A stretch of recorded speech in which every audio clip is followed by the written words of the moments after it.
ഒരു പ്രിൻസിപ്പിൾ തരിക മീൻസ് ആ പ്രിൻസിപ്പിളിന് വെച്ചിട്ടായിരിക്കണം നിങ്ങൾ ആ ഫാക്ട്സ് വായിക്കേണ്ടത്. ആ ഫാക്ട്സ് വായിക്കുമ്പോൾ ഒരു ഫാക്ട്സ് എന്ന് പറഞ്ഞാൽ എന്താണോ അവിടെ നടന്നിട്ടുള്ള ആക്ച്വൽ സംഭവം, എന്ത് കാര്യമാണോ അവിടെ കമ്മിറ്റ് ചെയ്തിട്ടുള്ളത്, അല്ലെങ്കിൽ എന്ത് ഫാക്ട് ആണ് അവിടെ നടന്നിട്ടുള്ളത് എന്നായിരിക്കും ഫാക്ട്സിന്റെ ഏരിയയിൽ നമ്മൾ പറയാം.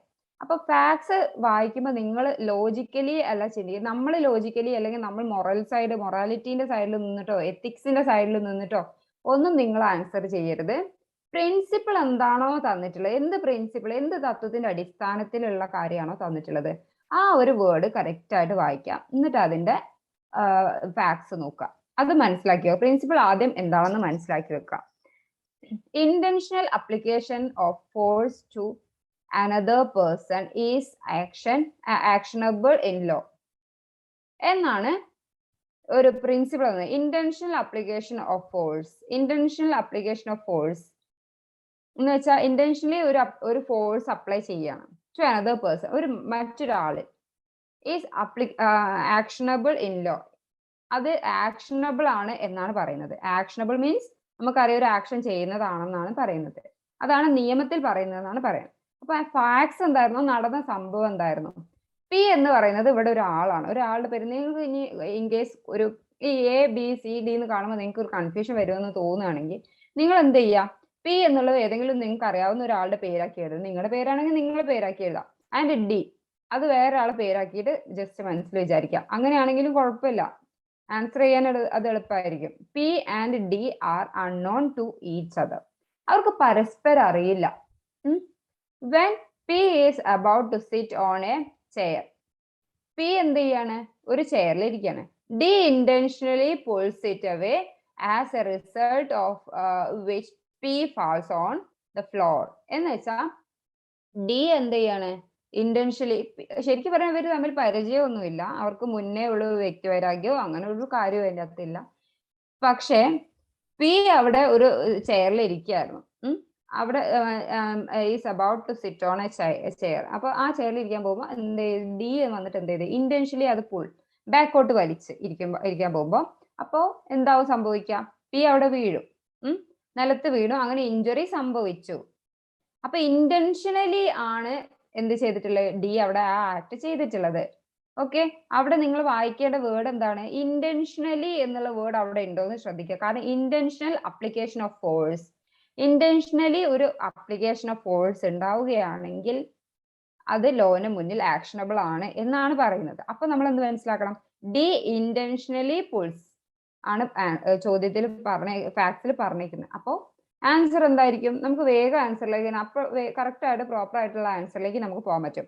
D is not liable as P is not seriously injured. അതാണ് ഫസ്റ്റ് ഓപ്ഷൻ തന്നിട്ടുള്ളത്.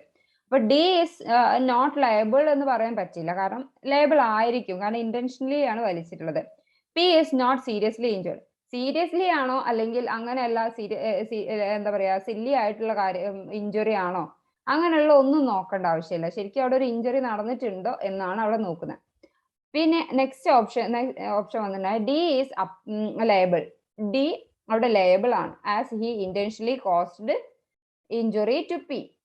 അപ്പൊ ഇതിന് ആൻസർ കറക്റ്റ് എന്തായിരിക്കും, നോട്ട് ലയബിൾ ആവാൻ സാധ്യതയില്ല, കാരണം ഇന്റൻഷനലി അവിടെ വലിച്ചിട്ടുണ്ട്. അപ്പോൾ എന്താ നമ്മൾ ആൻസർ ചെയ്യേണ്ടത്, ബി ആണ് നമ്മുടെ ആൻസർ ആയിട്ട് വരിക. ഓക്കെ, ബി ആണ് ഇതിൽ answer. D is liable. D അവിടെ ലയബിൾ ആയിരിക്കും.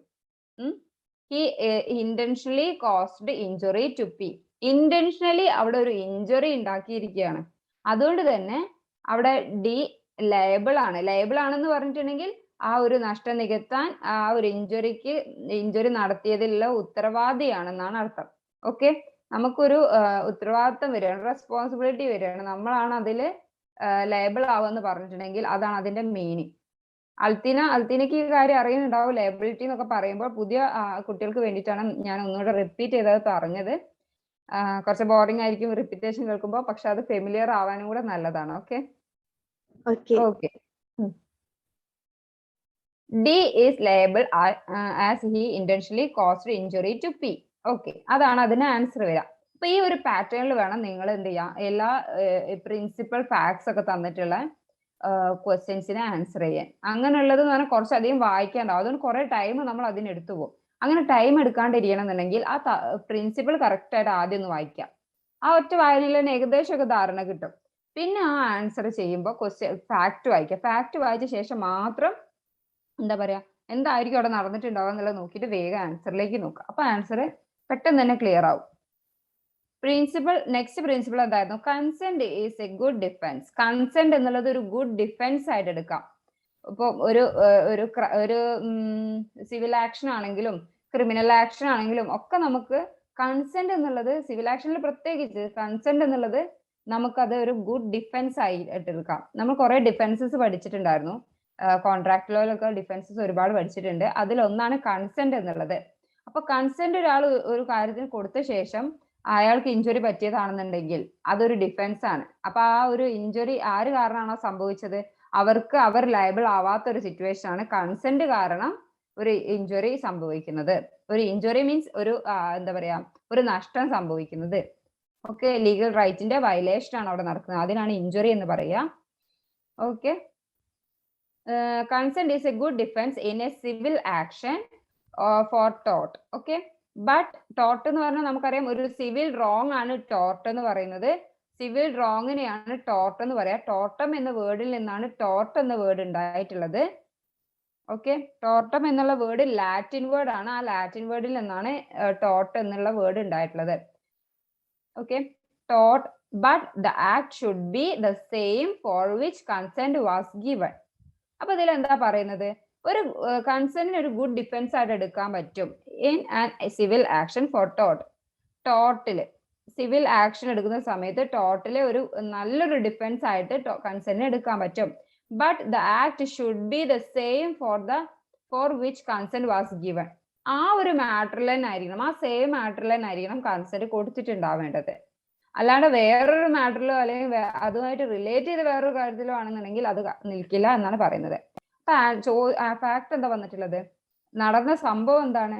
ബി എന്ന് പറഞ്ഞ ഒരാളാണ്. B was formally invited by A to his house.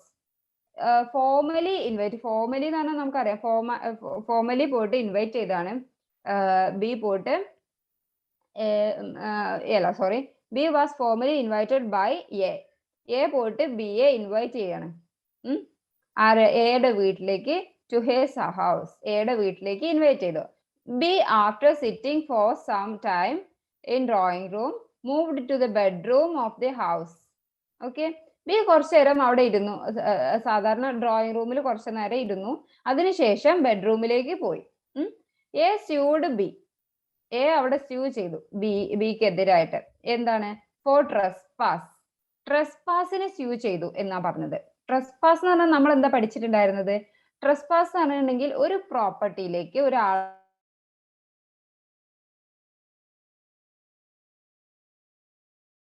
നമ്മൾ കാണാം, നമ്മൾ സ്വന്തമായിട്ടുള്ള ഒരു പ്രോപ്പർട്ടിയാണ്.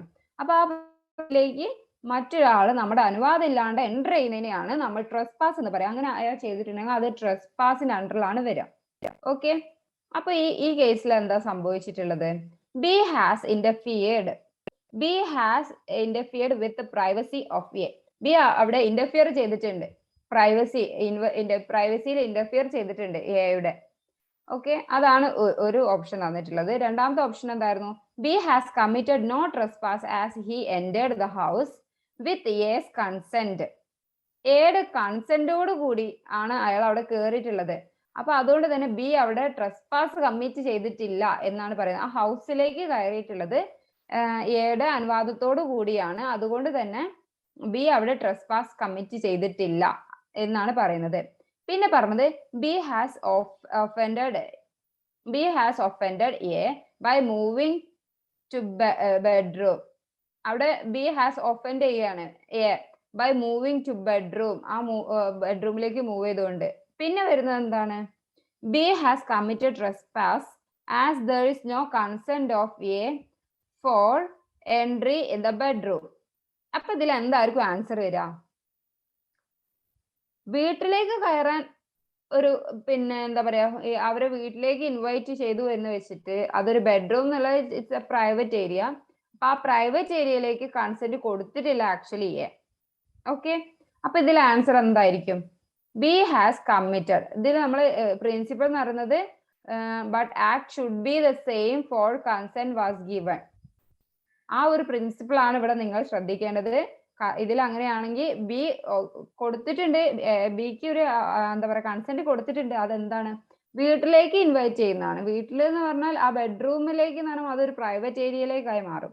അപ്പോൾ B has committed trespass as there was no consent of A. Okay, for entry in the bedroom. അപ്പൊ ആൻസർ വരും എന്താണ്?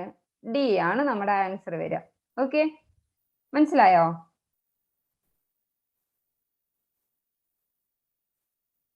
ഓക്കെ ഓക്കെ, നമ്മളെ next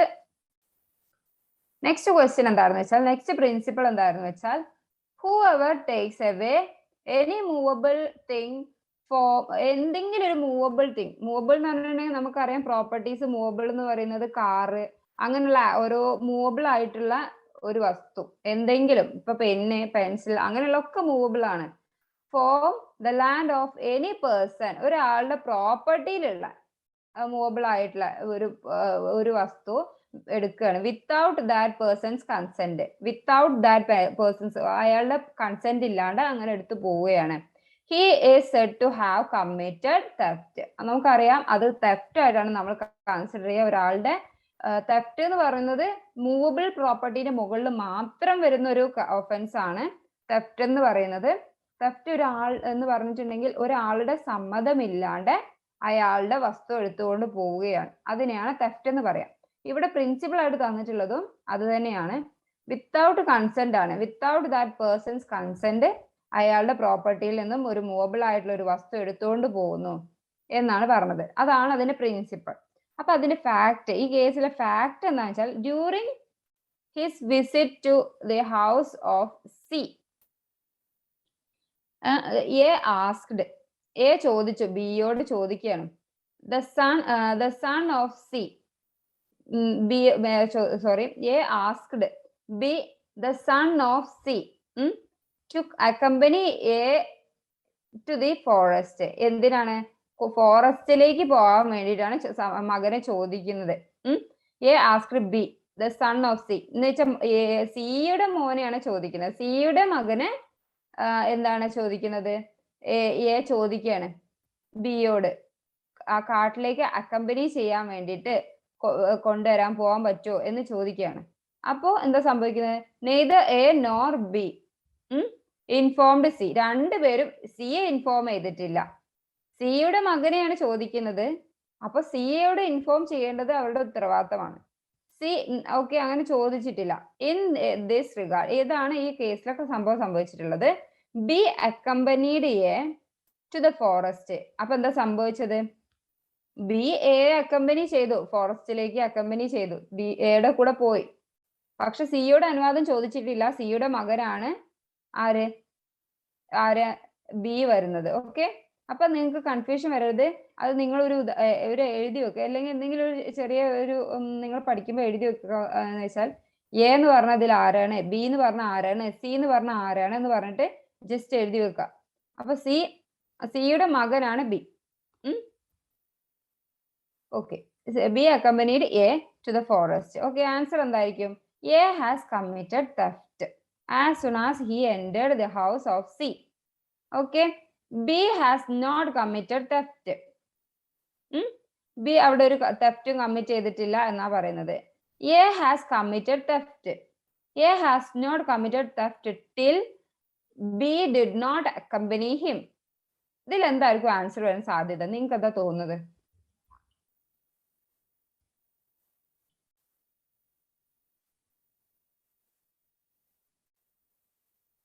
A has not committed theft. ഇതിൽ തെഫ്റ്റിന്റെ ഇതിൽ വരില്ല, കാരണം ഒരു തിങ്സ് ആണ് പറയുന്നത്, മൂവബിൾ തിങ്സിനെ കുറിച്ചാണ് പറയുന്നത്. അപ്പോ ഇതില് നമുക്കിത് ആൻസർ ചെയ്യുമ്പോൾ തെഫ്റ്റിന് അണ്ടറിൽ വരില്ല. ഓക്കെ, ഇനി നെക്സ്റ്റ് ക്വസ്റ്റ്യൻ എന്തായിരുന്നു? നെക്സ്റ്റ് ക്വസ്റ്റ്യനിൽ നമ്മൾ പ്രിൻസിപ്പിൾ എന്തായിരുന്നു തന്നിട്ടുണ്ടായിരുന്നു? കോപ്പിറൈറ്റ് ലോ പ്രൊട്ടക്ട്സ് ഓൺലി ഒരു വർക്കിനായിരിക്കും. നമ്മൾ കഴിഞ്ഞ ദിവസം ഡീറ്റെയിൽഡ് ആയിട്ട് ഇന്റലക്ച്വൽ പ്രോപ്പർട്ടി റൈറ്റ്സ് എന്ന് പറയുന്ന മേഖലയിൽ നമ്മൾ പഠിച്ചതാണ് എന്താണ് കോപ്പിറൈറ്റ് എന്നുള്ളത്. പുതിയ ആളുകൾ എന്ത് ചെയ്യണം?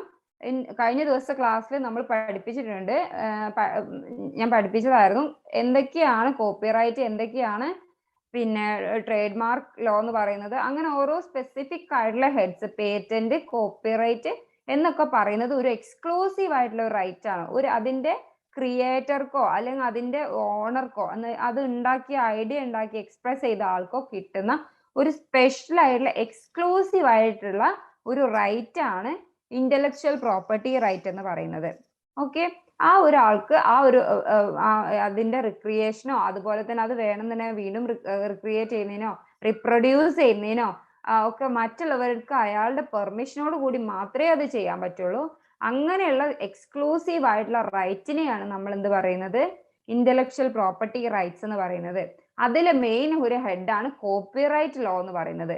അത് നമ്മൾ പൊതുവെ ഇന്റലക്ച്വൽ പ്രോപ്പർട്ടിയിൽ ഈ കോപ്പിറൈറ്റ് ലോയിൽ എന്തിലൊക്കെയാണ് എടുക്കുക, literary, artistic, dramatic, cinematographic and performers right, അങ്ങനെ കുറെ റൈറ്റ്സുകൾ പറയുന്നുണ്ട്. ലിറ്ററേച്ചറിലൊക്കെ നമ്മൾ റൈറ്റ് എടുക്കുമ്പോൾ, എക്സ്ക്ലൂസീവ് റൈറ്റ് എടുക്കുമ്പോൾ കോപ്പിറൈറ്റ് ലോ എടുത്തിട്ടാണ് എടുക്കുക. അപ്പോൾ നിങ്ങൾ മനസ്സിലാക്കുക, ഇതിലെ പ്രിൻസിപ്പൾ എന്ന് പറയുന്നത് നമ്മൾ ഈ ഒരു ഫാക്ടർ റിലേറ്റ് ചെയ്ത് മാത്രമേ ഈ പ്രിൻസിപ്പൾ മനസ്സിലാക്കി വെക്കുക. കോപ്പിറൈറ്റ് ലോ പ്രൊട്ടക്ട്സ് ഓൺലി വർക്കിന് മാത്രം protect. Work means cinematographic film. ഒരു സിനിമാറ്റോഗ്രാഫിക് ഫിലിമിനെ ഇതിൽ സപ്പോർട്ട് ചെയ്യുന്നു, ഇതിൽ റൈറ്റ് ചെയ്യുന്നുണ്ട്, ഈ റൈറ്റിനെ പ്രൊട്ടക്ട് ചെയ്യുന്നുണ്ട്. അങ്ങനെയാണെങ്കിൽ but does not include performance by an actor in a cinematographic film. Okay, അതിൽ ഡയറക്ടറിനൊക്കെ നമുക്ക് പറയാൻ പറ്റും, പക്ഷെ അതിൽ ആക്ട് ചെയ്ത പെർഫോമർക്ക് അതിൽ പ്രത്യേകിച്ചുള്ള ഒരു റൈറ്റ് കൊടുക്കുന്നില്ല, എന്ത് കോപ്പിറൈറ്റ് ലോ എന്നാണ് പറയുന്നത്. അതാണ് അതിന്റെ പ്രിൻസിപ്പിൾ ആയിട്ട്. Not include performance, okay, by an actor. ആ ഒരു ആക്ടർ ചെയ്യുന്ന പെർഫോമൻസിന് അവിടെ ഈ എന്ന് പറയുന്ന കോപ്പിറൈറ്റ് ലോ പ്രകാരം പ്രൊട്ടക്ട് ചെയ്യുന്നില്ല എന്നാണ് പറയുന്നത്. അപ്പൊ ഇതിന്റെ ഫാക്ട്സ് എന്തായിരുന്നു? Alia Bhatt acted in a movie. Alia Bhatt ഒരു മൂവിയിൽ അഭിനയിക്കുന്നു, അതാണ് അതിന്റെ ഫാക്ട് എന്ന് പറയുന്നത്. The acting of Alia Bhatt can be protected under copyright law as professional work. അതിനൊരു പ്രൊഫഷണൽ വർക്ക് ആയിക്കൊണ്ട് കണ്ട് കോപ്പിറൈറ്റ് ലോ പ്രകാരം ആലിയ ഭട്ടിന്റെ ആക്ടിങ്ങിനെ പ്രൊട്ടക്ട് ചെയ്യാം എന്നാണ് ഫസ്റ്റ് ഓപ്ഷൻ പറയുന്നത്. സെക്കൻഡ് ഓപ്ഷൻ എന്തായിരുന്നു? The acting of Alia Bhatt cannot be protected under copyright law. Copyright law പ്രകാരം protect ചെയ്യാൻ കഴിയില്ല എന്നായിരുന്നു നെക്സ്റ്റ്. cannot be protected, ആ ആക്ടിനെ പ്രൊട്ടക്ട് ചെയ്യാൻ കഴിയില്ല എന്നാണ് പറയുന്നത്. ഓക്കെ, പിന്നെ വരുന്നത് the acting of Alia Bhatt can be protected, protect ചെയ്യാൻ കഴിയും under copyright law only as a artistic work. അതൊരു ആർട്ടിസ്റ്റിക് വർക്ക് ആയിട്ട് കണ്ടിട്ട് അതിനെ പ്രൊട്ടക്ട് ചെയ്യാൻ സാധിക്കും എന്നാണ് പറയുന്നത്. പിന്നെ പറയുന്നത് the acting of Alia Bhatt can be protected as film producers work. അങ്ങനെ ഫിലിം പ്രൊഡ്യൂസേഴ്സ് വർക്കിന്റെ അണ്ടറിൽ കണ്ടുകൊണ്ട് അതിന് ഈ ഒരു ആക്ടിനെ നമുക്ക് കോപ്പിറൈറ്റ് ലോന്റെ അണ്ടറിൽ കൊണ്ടുവരാൻ സാധിക്കും, പ്രൊട്ടക്ട് ചെയ്യാൻ സാധിക്കും എന്നാണ് പറയുന്നത്. അപ്പൊ ഇതിൽ എന്തായിരിക്കും ആൻസർ വരിക? ഇതിൽ നിങ്ങൾ വേറൊന്നും കൂടുതലായിട്ട് ചിന്തിച്ചു പോരുതെന്ന് വെച്ചാൽ ആസ് ആൻ ആർട്ടിസ്റ്റിക് വർക്ക് ആയിട്ട് വേണമെന്ന് കണ്ടിട്ട് ഒരു ആർട്ടിസ്റ്റിന്റെ ഒരു വർക്ക് അല്ലേ ആർട്ടിസ്റ്റിക് വർക്ക്, അങ്ങനെ ചിന്തിക്കരുത്. ആർട്ടിസ്റ്റിക് വർക്ക് എന്ന് കൂടുതലായിട്ട് ഉദ്ദേശിക്കുന്നത് വെച്ചാൽ നമ്മൾ ഈ പെയിന്റിങ് അങ്ങനെയൊക്കെ ഓരോ ആർട്ടിസ്റ്റിക് ആയിട്ടുള്ള വർക്ക്സ് ഉണ്ടല്ലോ, ഡ്രോയിങ് അങ്ങനെയുള്ള സാധനങ്ങളൊക്കെ നമ്മുടേതായ ഒരു ക്രിയേഷനിലൂടെ കൊണ്ടുവരുന്ന ഒരു വർക്ക്. അപ്പൊ അതിനെയൊക്കെയാണ് അങ്ങനെ അതിലാണ്ടുള്ളത്. പക്ഷെ അതുപോലെ നമ്മൾ ഇവിടെ ചിന്തിക്കേണ്ട ആവശ്യമില്ല. എന്ന് വെച്ചാൽ പ്രിൻസിപ്പിൾ എന്താണോ പറയുന്നത് അത് മാത്രം നിങ്ങൾ ഫോളോ ചെയ്താൽ മതി. Does not include performance by an actor. ഒരു ആക്ടറിന്റെ പെർഫോമൻസിനെ സിനിമാറ്റോഗ്രാഫിക് ഫിലിമിന്റെ അണ്ടറിലേക്ക് കൊണ്ടുവരാൻ പറ്റില്ല, അതുകൊണ്ട് തന്നെ അത് കോപ്പിറൈറ്റ് ലോന്റെ പ്രൊട്ടക്ഷനിൽ വരില്ല എന്നാണ് പ്രിൻസിപ്പിൾ പറയുന്നത്. അപ്പൊ ഇതിന്റെ ആൻസർ എന്താണ്? ബി ആണ് ആൻസർ ആയിട്ട് വരിക. The acting of Alia Bhatt cannot be protected under copyright law. Copyright law പ്രകാരം പ്രൊട്ടക്ട് ചെയ്യാൻ സാധിക്കില്ല. ഓക്കെ, ഇനി next, supreme court struck down which section of the Information Technology Act 2000 in Shreya Sinhal versus Union of India as unconstitutional. ഏതായിരുന്നു അത്? ഏത് section ആയിരുന്നു അന്ന് ഈ ഒരു കേസില്, ഈ കോപ്പിറൈറ്റ് ലോന്റെ ഈ കേസിൽ ഒഴിവാക്കപ്പെട്ടത്? അൺകോൺസ്റ്റിറ്റ്യൂഷണൽ ആണ്. കോപ്പിറൈറ്റ് ലോ അല്ല, സോറി, ഇൻഫർമേഷൻ ടെക്നോളജി ആക്ട് 2000 ഏത് സെക്ഷൻ ആണ് ഈ കേസ് വന്നതോടുകൂടി അൺകോൺസ്റ്റിറ്റ്യൂഷണൽ ആണെന്ന് പറയുന്നത്? ഏതായിരുന്നു? ആർക്കെങ്കിലും ആൻസർ ചെയ്യാൻ പറ്റുമോ? അത് റീസെന്റ് ആയിട്ട് വന്നിട്ടുള്ള ഒരു ഇതാണ് ഇത് വന്നിട്ടുണ്ടായിരുന്നത്.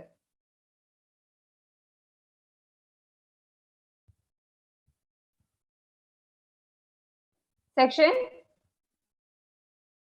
പറയാൻ പറ്റുമോ ആർക്കെങ്കിലും? ഞാൻ പറയാം. 66A ആണ് ആൻസർ വരിക. 66A. Shreya Singhal versus union of India. Shreya Singhal versus union of India 66A ആണ്. ഈ പേര് നിങ്ങൾ പഠിച്ചു വെക്കണം. ഇമ്പോർട്ടന്റ് ആയിട്ടുള്ള ഒരു കേസാണിത്. നമ്മൾ കുറെ കേസസ് നോക്കിയിട്ടുണ്ടായിരുന്നു. പ്രീവിയസ് ജഡ്ജ്മെന്റ്സിൽ ഏറ്റവും ലാൻഡ്മാർക്ക് ആയിട്ടുള്ള പഴയ കുറെ കേസസ് നമ്മൾ നോക്കിയിട്ടുണ്ട്. പിന്നെ റീസെന്റ് ആയിട്ട് വന്ന കുറച്ച് കേസസ് എന്ന് നമ്മൾ ഒന്ന് നോക്കും. പിന്നെ അതുപോലെ തന്നെ അതിൽ നമ്മൾ പഠിച്ചിരിക്കേണ്ട ഒരു കേസാണ് Shreya Singhal versus union of India. Shreya Singhal എന്ന് പറഞ്ഞത് ആ കേസിൽ IT ആക്ട് 2000 66A എന്ന് പറഞ്ഞ സെക്ഷനെ അൺകോൺസ്റ്റിറ്റ്യൂഷണൽ ആണെന്ന് പറഞ്ഞിട്ട് അത് റിപ്പീൽ ചെയ്തു കളഞ്ഞു. ആ ആക്ട് ഇപ്പൊ നിലവിലില്ല. ആ ആക്ട് അല്ല, സോറി, ആ സെക്ഷൻ ഇപ്പൊ നിലവിലില്ല. ഏത്? 66A. ഓക്കെ, അൺകോൺസ്റ്റിറ്റ്യൂഷണൽ ആണെന്ന് പറഞ്ഞത് ഈ കേസിലായിരുന്നു. Shreya Singhal versus union of India. Shreya Singhal versus union of India. Okay, next, the phrase suo motu means. Suo motu എന്ന് പറഞ്ഞിട്ടുണ്ടെങ്കിൽ എന്താണ്? On its own motion. ഇതിൽ കൂടുതൽ നോക്കേണ്ട ആവശ്യമില്ല, കാരണം സുവോമോട്ടോ എന്ന് പറയുമ്പോൾ നമ്മൾ വേറെ ഓപ്ഷനിലേക്ക് ഒന്നും ചിന്തിക്കരുത്. സ്വന്തമായിട്ടുള്ള സുവോമോട്ടോ നമ്മൾ കേട്ടിട്ടില്ലേ? ഹൈക്കോടതി സുവോമോട്ടോ കേസ് എടുത്തു, സുപ്രീം കോടതി സുവോമോട്ടോ കേസ് എടുത്തു, അല്ലെങ്കിൽ എന്തെങ്കിലും പിന്നെ ഏതെങ്കിലും സ്പെഷ്യൽ ബോഡീസ് എന്ന് വെച്ചാൽ നമ്മൾ എന്തെങ്കിലും കമ്മിറ്റീസ് ഒക്കെ സുവോമോട്ടോ അതിന്റെ അധികാരത്തിൽ വരുന്ന അണ്ടറിൽ വരുന്ന കാര്യങ്ങളിലാണെങ്കിൽ സ്വന്തം അധികാരത്തിന്മേൽ കേസ് എടുക്കുകയാണ്. സ്വന്തം എന്താ പറയാ, സ്വയം ഒരു അധികാരം, അവരുടെ അധികാരം ഉപയോഗിച്ചുകൊണ്ട് കേസ് എടുക്കുന്നതിനെയാണ് സുവോമോട്ടോ എന്ന് പറയാ. അപ്പൊ on its own motion. Okay, അതാണ് അതിന്റെ ആൻസർ വരിക. സുവോമോട്ടോ എന്നുള്ള ഫ്രേസിന്റെ അർത്ഥം വരുന്നത് on its own motion. On its on അതുപോലെ സ്വന്തം, സ്വന്തം മോഷൻ, അങ്ങനെയാണ് അവിടെ ആൻസർ വരിക. ഓക്കെ, സ്വന്തം എന്നുള്ള വേർഡ് മറക്കരുത്. സുവോമോട്ടോ എന്ന് പറയുമ്പോൾ സുവോമോട്ടോ, സ്വന്തം, ആ ഒരു മീനിങ് അവിടെ ഉണ്ടായിരിക്കും. Okay, next, who amongst the following is not appointed by the president of India. President of India appoint ചെയ്യാത്തത് ആരെയാണ്? പ്രസിഡന്റ് ഓഫ് ഇന്ത്യ ഇതിൽ അപ്പോയിന്റ് ചെയ്യാത്തത്?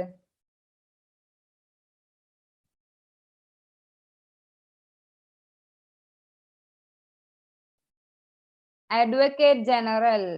അഡ്വക്കേറ്റ് ജനറലിനെ പ്രസിഡന്റ് അല്ല അപ്പോയിന്റ് ചെയ്യുന്നത്, ഗവർണർ ആയിരിക്കും. എന്ന് വെച്ചാൽ നമുക്കറിയാം ഇന്ത്യയിലെ ഫസ്റ്റ് ലോ ഓഫീസർ എന്ന് പറയുന്നത് അറ്റോർണി ജനറൽ ആണ്. അതുപോലെ തന്നെ വളരെ ഇമ്പോർട്ടന്റ് ആയിട്ടുള്ള ഒരു പോസ്റ്റ് ആണ് നമുക്കറിയാം chief justice of India. Chief election കമ്മീഷണറും വളരെ ഇമ്പോർട്ടന്റ് ആയിട്ടുള്ള ഒരു പോസ്റ്റ് തന്നെയാണ്. അവരെ എല്ലാം അപ്പോയിന്റ് ചെയ്യുന്നത് പ്രസിഡന്റ് ആണ്. അപ്പൊ അതുകൊണ്ട് തന്നെ അഡ്വക്കേറ്റ് ജനറലിനെ പ്രസിഡന്റ് അല്ല അപ്പോയിന്റ് ചെയ്യുന്നത്, അത് ഓർക്കണം. അഡ്വക്കേറ്റ് ജനറലിനെ പ്രസിഡന്റ് അല്ല അപ്പോയിന്റ് ചെയ്യുന്നത്. അപ്പൊ ആൻസർ വരുന്നത് അഡ്വക്കേറ്റ് ജനറൽ ആണ്. Next, xenophobia refers. xenophobia എന്ന് വെച്ചാൽ എന്താണ്? അതെന്താണ് അർത്ഥമാക്കുന്നത്? Killing of human race. Killing of human race. Okay, killing of human race എന്നാണ് xenophobia അർത്ഥമാക്കുന്നത്. Next, the constitution names our country. The constitution names our country as. എന്തായിട്ടാണ് constitution നമ്മളെ എന്ത് പേരിലാണ് നമ്മളെ കോൺസ്റ്റിറ്റ്യൂഷൻ പറയുന്നത്, നമ്മളെ കൺട്രീനെ പറയുന്നത്? അതാരെങ്കിലും ഒന്ന് ആൻസർ ചെയ്യാവോ?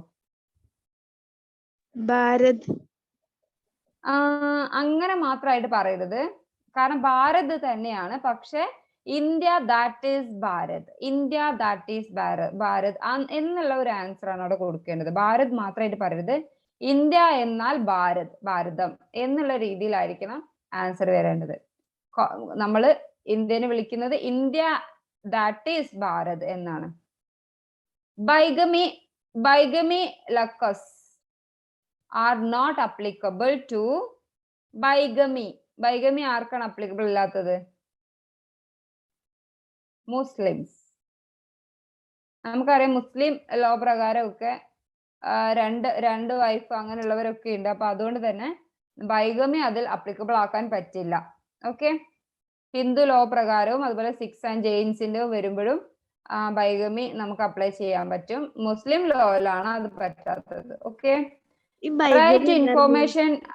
ബൈഗമി എന്ന് പറഞ്ഞാൽ ഒരു ബൈഗമി എന്ന് പറയുന്നത് ഒന്നിൽ കൂടുതൽ ഇപ്പൊ നമ്മൾ ലിവിങ് സ്പൗസ് ഉള്ള സമയത്ത് തന്നെ വേറെ ഭാര്യ ഭർത്താവൊക്കെ വരുന്നതിനെയാണ്. ജീവിച്ചിരിക്കുന്ന ഭാര്യ ഉണ്ട്, പക്ഷെ അയാൾ വേറെ കല്യാണം കഴിക്കുന്നു, അത് ഇല്ലീഗലി ആണല്ലോ. നമ്മൾ കഴിഞ്ഞ 2-3 ദിവസം മുന്നത്തെ ഒരു ക്ലാസ്സിൽ പഠിച്ചിട്ടുണ്ടായിരുന്നു ബൈഗമി എന്താന്നുള്ളത്. എന്ന് വെച്ചിട്ടുണ്ടെങ്കിൽ ഒരു മാരിറ്റൽ റിലേറ്റഡ് ആയിട്ടുള്ള ഒരു റോങ് ആയിട്ടാണ് നമ്മൾ ബൈഗമീനെ കാണുന്നത്. ബൈഗമി എന്ന് പറയുമ്പോൾ ലിവിങ് സ്പൗസ് അവിടെ ഉണ്ടായിരിക്കും. ലിവിങ് ആയിട്ട് എന്ന് വെച്ചാൽ ജീവനോടെ ഒരു ഭാര്യയോ ജീവനോടെ ഒരു ഭർത്താവോ പാർട്ട്ണർ അവിടെ ഉണ്ടാവുന്ന സമയത്ത് തന്നെ വേറൊരാളെ കല്യാണം കഴിക്കുകയാണ്. വേറൊരാളെ കല്യാണം കഴിക്കുമ്പോൾ അത് ഇല്ലീഗൽ ആക്ട് ആണ്. ഓക്കെ, അപ്പൊ അതിന് ബൈഗമി എന്നാണ് പറയാ. ഓക്കെ, അപ്പൊ ബൈഗമി അപ്ലിക്കബിൾ അല്ലാത്തത് Muslims. Right to information technology act, information act 2005 secures access to information which is under the contract of. ഇതിൽ ഏതായിരിക്കും ആൻസർ വരിക? സെക്യൂർസ് എന്താണ് സെക്യൂർ ചെയ്യുന്നത്? Access to information which is under the contract of.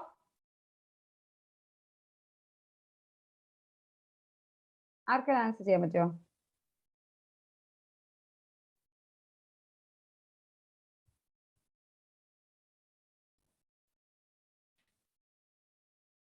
Okay, contract of public authorities എന്നാണ് right to information act 2005 secures access to information. Access to information secure ചെയ്യുന്നതാണ്. Which is under the contract of public authorities. അതാണ് answer വരിക, public അതോറിറ്റീസിന്റെ ആണ്. പിന്നെ വരുന്നത് who decide disputes relating to the allotment of symbols to political parties. എന്തെങ്കിലും ഒരു തർക്കം ഉണ്ടാവുകയാണ് എന്തുമായിട്ട് ബന്ധപ്പെട്ട് പൊളിറ്റിക്കൽ പാർട്ടീസിന് നമ്മൾ ഇത് കൊടുക്കുന്നത്, എന്താ പറയാ, സിമ്പിൾസ് ഇഷ്യൂ ചെയ്യുന്ന അലോട്ട് ചെയ്യുന്നതിൽ എന്തെങ്കിലും ഒരു ഡിസ്പ്യൂട്ട് വരുമ്പോൾ ആരാണ് അത് എന്തിന്റെ അടിസ്ഥാനത്തിലാണ് അത് പരിഹരിക്കുന്നത്? ആരാണ് അത് ഡിസൈഡ് ചെയ്യുന്ന അതോറിറ്റി എന്നാണ് പറയുന്നത്. ഇത് ഈസിയാണ്, അതോറിറ്റിയാണ് ചോദിക്കുന്നത് എന്നാണ് ഞാൻ പറഞ്ഞു. ഇലക്ഷൻ കമ്മീഷൻ ആണ് ആൻസർ വരുന്നത്. ഓക്കെ, ഇനി 13ാമത്തെ ക്വസ്റ്റ്യൻ.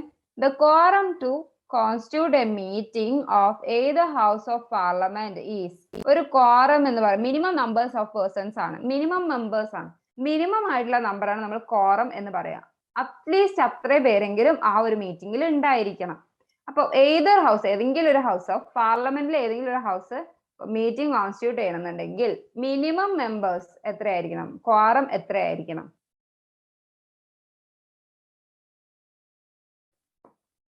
ആൻസർ ബി ആണ്, 1/10 ആണ്. 10ൽ ഒരു ഭാഗമെങ്കിലും അവിടെ മെമ്പേഴ്സ് ഉണ്ടായിരിക്കണം. അപ്പോഴാണ് ഒരു മീറ്റിംഗ് കോൺസ്റ്റിറ്റ്യൂട്ട് മീറ്റിംഗ് എന്താ പറയാ കണ്ടക്ട് ചെയ്യാൻ സാധിക്കുക.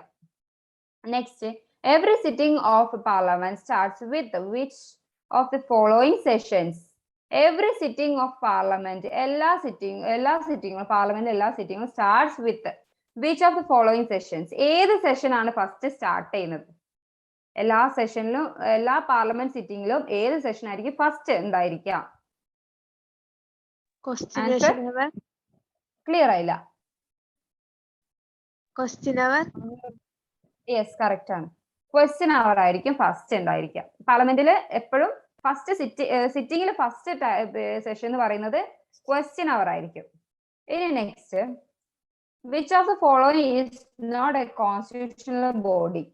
കോൺസ്റ്റിറ്റ്യൂഷണൽ ബോഡി അല്ലാത്തത് നോട്ട്. നിങ്ങൾ ശ്രദ്ധിക്കണം, എപ്പോഴും ഈ നോട്ട് എന്നുള്ള വേർഡ് നമ്മൾ എപ്പോഴും ആശയക്കുഴപ്പത്തിലാക്കും, ആൻസർ തെറ്റിക്കാനുള്ള ഒരു സാധ്യത ഉണ്ടാക്കുന്ന ഏരിയയാണ് നോട്ട് എന്ന് പറഞ്ഞൊക്കെ വരുമ്പോൾ. അപ്പൊ not a constitutional body. Finance commission, ഇത് നമ്മൾ കഴിഞ്ഞ ദിവസമൊക്കെ ക്വസ്റ്റ്യനിൽ നോക്കിയിട്ടുള്ളതാണ്. ഇടക്കിടക്ക് ഞാൻ ഈ ക്വസ്റ്റ്യൻ ഇടാറുണ്ട്, കാരണം അത് ഇമ്പോർട്ടന്റ് ആണ്, മാറിപ്പോകരുത്, അതുകൊണ്ടാണ് വീണ്ടും ഇട്ടത്. ആൻസർ പ്ലാനിംഗ് കമ്മീഷൻ ആണ്. പ്ലാനിംഗ് കമ്മീഷൻ ആണ് ഇതിന് ആൻസർ വരാം. Not a constitutional body. ബാക്കി എല്ലാം കോൺസ്റ്റിറ്റ്യൂഷണൽ ബോഡിയാണ്. ഫിനാൻസ് കമ്മീഷൻ ഒരു കോൺസ്റ്റിറ്റ്യൂഷണൽ ബോഡിയാണ്. സ്റ്റേറ്റ് പബ്ലിക് സർവീസ് കമ്മീഷൻ എന്ന് വെച്ചാൽ PSC ഉണ്ടല്ലോ സ്റ്റേറ്റിന്റെ, അത് നമ്മൾ പറയുന്നത് ഒരു കോൺസ്റ്റിറ്റ്യൂഷണൽ ബോഡിയാണ്. ഇലക്ഷൻ കമ്മീഷനും ഒരു കോൺസ്റ്റിറ്റ്യൂഷണൽ ബോഡിയാണ്. ഇനി next, Kesavananda Bharati versus state of Kerala. Kesavananda Bharati കേസാണ് ഇത്. കേശവാനന്ദ ഭാരതി കേസ് ഒരുപാട് കേസുകളുണ്ട്. നമ്മൾ കഴിഞ്ഞ ദിവസം പറഞ്ഞിട്ടുണ്ടായിരുന്നു ആ കാര്യം.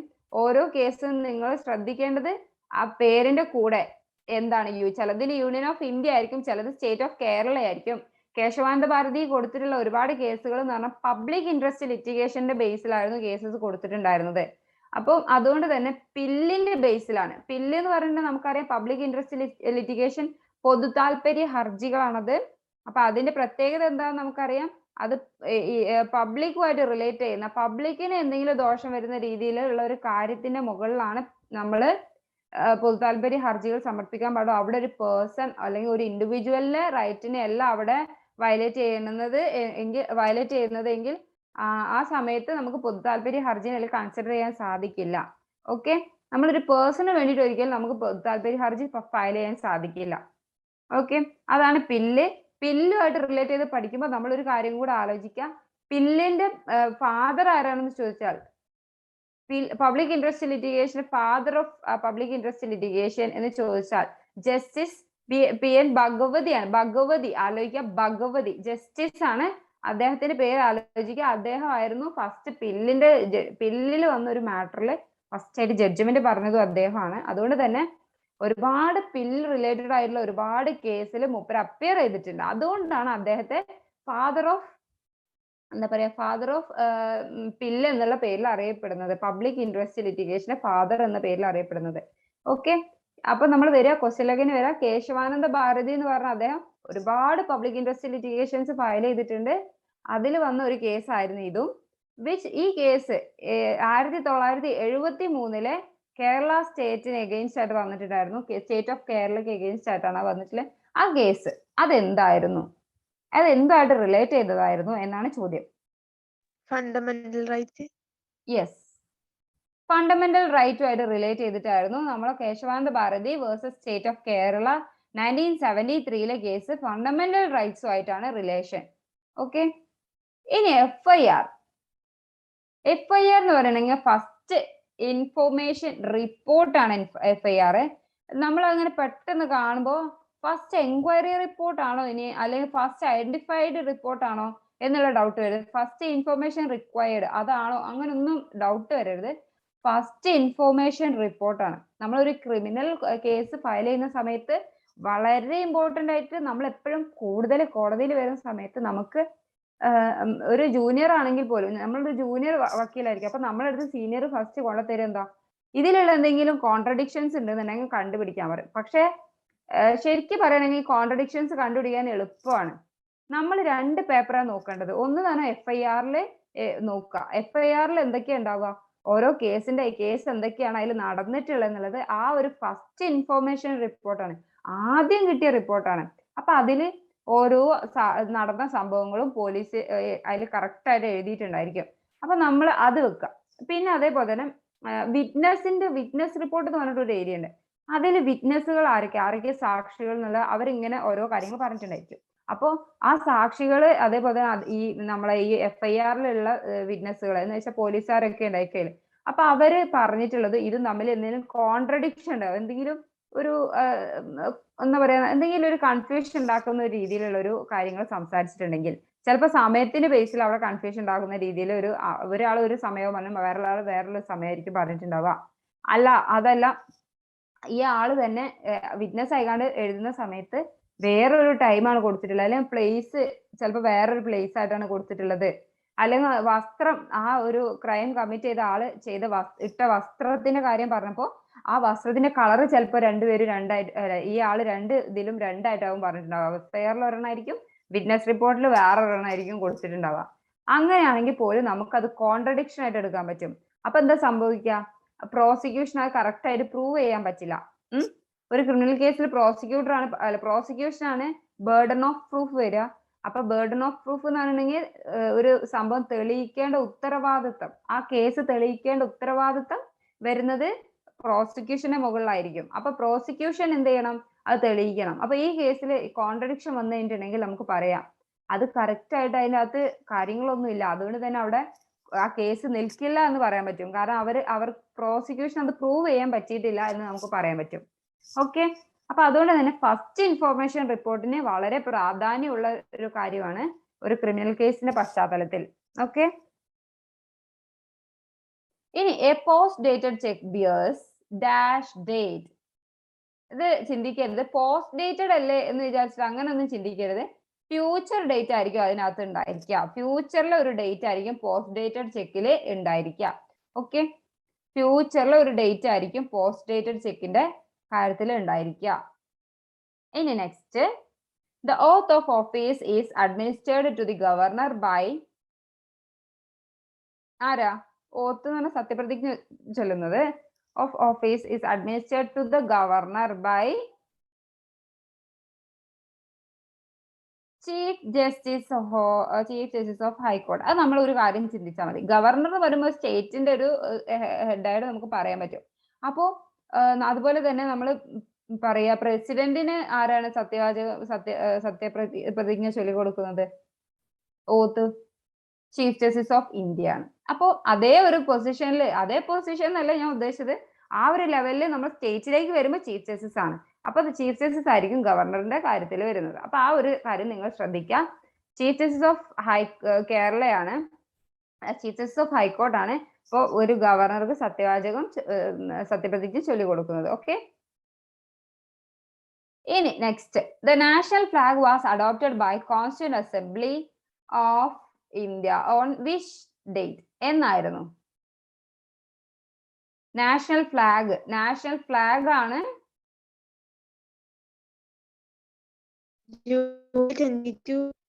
യെസ്, ജൂലൈ 22, 1947 ആണ് answer. July 22, 1947. Union government has banned the use of what from July 1, 2022. ഈ ജൂലൈ 1-ാം തീയതി മുതൽ 2022 ജൂലൈ 1-ാം തീയതി മുതൽ യൂണിയൻ ഗവൺമെന്റ് എന്താണ് ബാൻ ചെയ്തത്? നിർത്തലാക്കിയത്? സിംഗിൾ യൂസ് പ്ലാസ്റ്റിക് എന്നുള്ള സംഭവം യൂണിയൻ ഗവൺമെന്റ് ബാൻ ചെയ്തു കളഞ്ഞിട്ടുണ്ട്. എന്ന് മുതൽ? ജൂലൈ 1, 2022. ഇപ്പൊ ഈ അടുത്താണ് അപ്പൊ സംഭവിച്ചിട്ടുള്ളത്, അത് മറക്കരുത്. സിംഗിൾ യൂസ് പ്ലാസ്റ്റിക് ആണ് ബാൻ ചെയ്തിട്ടുള്ളത്. പിന്നെ next, who is appointed as chief justice of Telangana high court? Telangana ഹൈക്കോടതിയുടെ ചീഫ് ജസ്റ്റിസ് ആരാണ് ഇപ്പോഴത്തെ? ജസ്റ്റിസ് ഉജ്ജൽ ബുയാൻ ആണ് ഇപ്പോഴത്തെ തെലുങ്കാന ഹൈക്കോടതി. തെലുങ്കാന ഞാൻ സ്പെസിഫിക് ആയിട്ട് എടുത്ത് പറയാൻ കാരണം നമുക്കറിയാം തെലുങ്കാന ഒക്കെ ഹൈക്കോടതി ഒക്കെ എന്ന് പറഞ്ഞാൽ അധികം ആയില്ല. അപ്പൊ അതുകൊണ്ട് തന്നെ പെട്ടെന്ന് നമ്മൾ ആ ഒരു ക്വസ്റ്റ്യൻ ഒക്കെ കണ്ടു കഴിഞ്ഞാൽ തീരെ അറിയാത്ത പോലെ നിന്ന് പോയത്.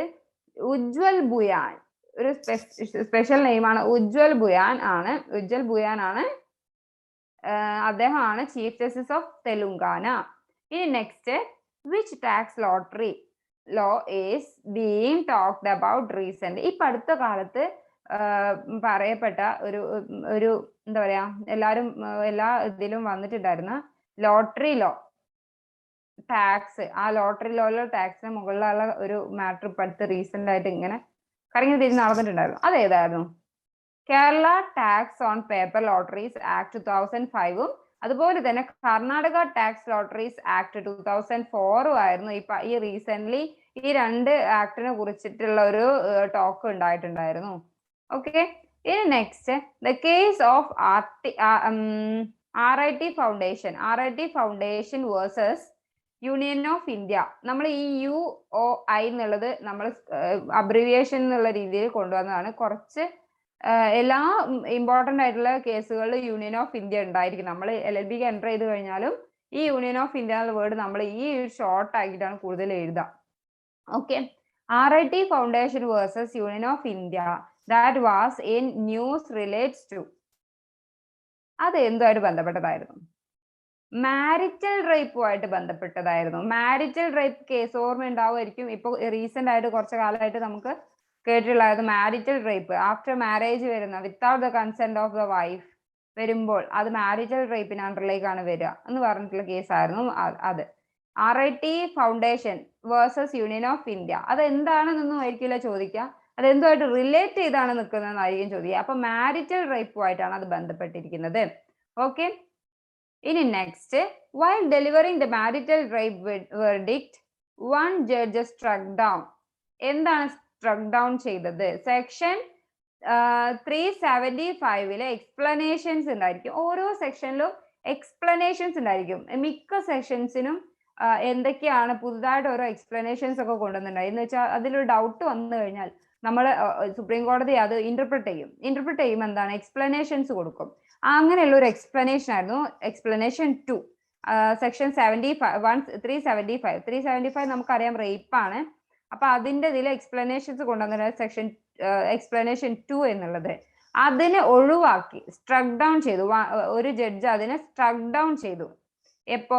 മാരിറ്റൽ റേപ്പിന്റെ ഈ വെർഡിക്റ്റ് എന്ന് വെച്ചാൽ ഈ ജഡ്ജ്മെന്റ് പറയുന്ന സമയത്ത്, ഓക്കെ, ഡെലിവറിങ് ആ ഒരു ജഡ്ജ്മെന്റ് പറയുന്ന സമയത്ത് explanation 2 to section 375 okay struck down ചെയ്തു.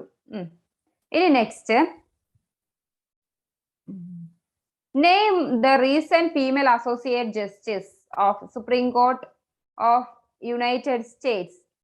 ഇത് നമ്മൾ ഇത് എന്തുകൊണ്ടാണ് ഇതിന് ഇത്ര പ്രയോറിറ്റി എന്ന് വെച്ചാൽ ഫസ്റ്റ് ഫീമെയിൽ അസോസിയേറ്റ് ജസ്റ്റിസ് ആണ് എവിടുത്തെ സുപ്രീം കോടതിയിലേതാണ്? United states US first associate female justice ആണ് ആര്?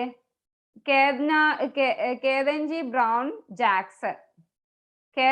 ബ്രൗൺ ജാക്സൺ എന്ന് പറയുന്ന സ്ത്രീയാണ് first female associate justice of supreme court united states. അതുകൊണ്ടാണ് അതിന് ഇത്രയും ആ ഒരു ക്വസ്റ്റ്യൻ നമ്മൾ ഇത്രയും ഇമ്പോർട്ടൻസ് കൊടുത്തത്.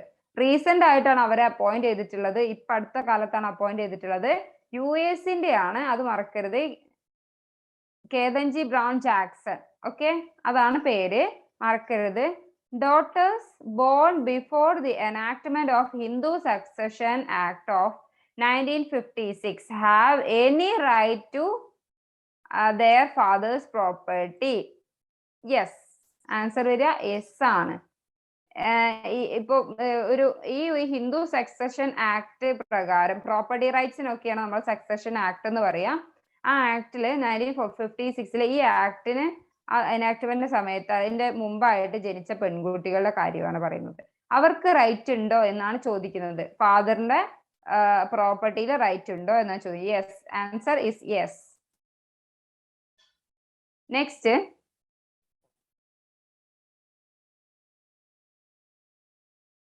does using loudspeakers while delivering the azan in mosque comes under fundamental right?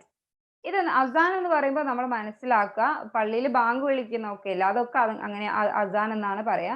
അങ്ങനെ ലൗഡ് സ്പീക്കറിലൂടെ ഇങ്ങനെ ബാങ്ക് വിളിക്കുന്നതൊക്കെ മോസ്കിൽ നിന്ന് ബാങ്ക് കംസ് അണ്ടർ ഫണ്ടമെന്റൽ റൈറ്റ് ആയിട്ട് അതിനെ കൺസിഡർ ചെയ്യാൻ പറ്റുമോ എന്നാണ് ചോദ്യം. Answer no, never. അതെന്താ കാരണം? നമുക്കറിയാം ഇങ്ങനെ ഒരു ചോദ്യം ഡൗട്ട് വരാൻ സാധ്യതയുണ്ട്. കാരണം നമ്മൾ പറയും മൈനോറിറ്റീസിന്റെ റൈറ്റ് ഒക്കെ നമ്മൾ എന്താക്കും, നമ്മൾ പിന്നെ ഇതിൽ അണ്ടറിൽ കൊണ്ടുവരാറുണ്ട്. പക്ഷെ മൈനോറിറ്റി എന്നുള്ള രീതിയിൽ ഈ ഒരു കാര്യത്തിന് നമുക്ക് അതിന് അണ്ടറിൽ കൊണ്ടുവരാൻ സാധിക്കില്ല. അതിന് സെർട്ടൈൻ റീസൺസ് ഒക്കെ പറയാം. നമുക്ക് മൈനോറിറ്റീസിന്റെ റൈറ്റ് മറ്റുള്ളവരുടെ റൈറ്റിനെയും കൂടെ വയലേറ്റ് ചെയ്യുന്നതാവാൻ പാടില്ല. ഓക്കെ, അപ്പം ലൗഡ് സ്പീക്കേഴ്സിലൂടെ പറയുന്നത് ബാങ്ക് വിളിക്കുന്നതൊക്കെ എന്താ പറയാ ഫണ്ടമെന്റൽ റൈറ്റിന്റെ അണ്ടറിൽ വരില്ല. അതൊരു ഫണ്ടമെന്റൽ റൈറ്റ് ആയിട്ട് കൺസിഡർ ചെയ്യാൻ പറ്റില്ല. Next, while bill recently has been passed by the parliament to allows police officers to collect fingerprints, footprints, biological samples, signatures, handwriting and examinations under 53 and 53A of the Code of Criminal Procedure of any arrested persons including convicts. ഇത് ഏത് ബില്ലായിരുന്നു?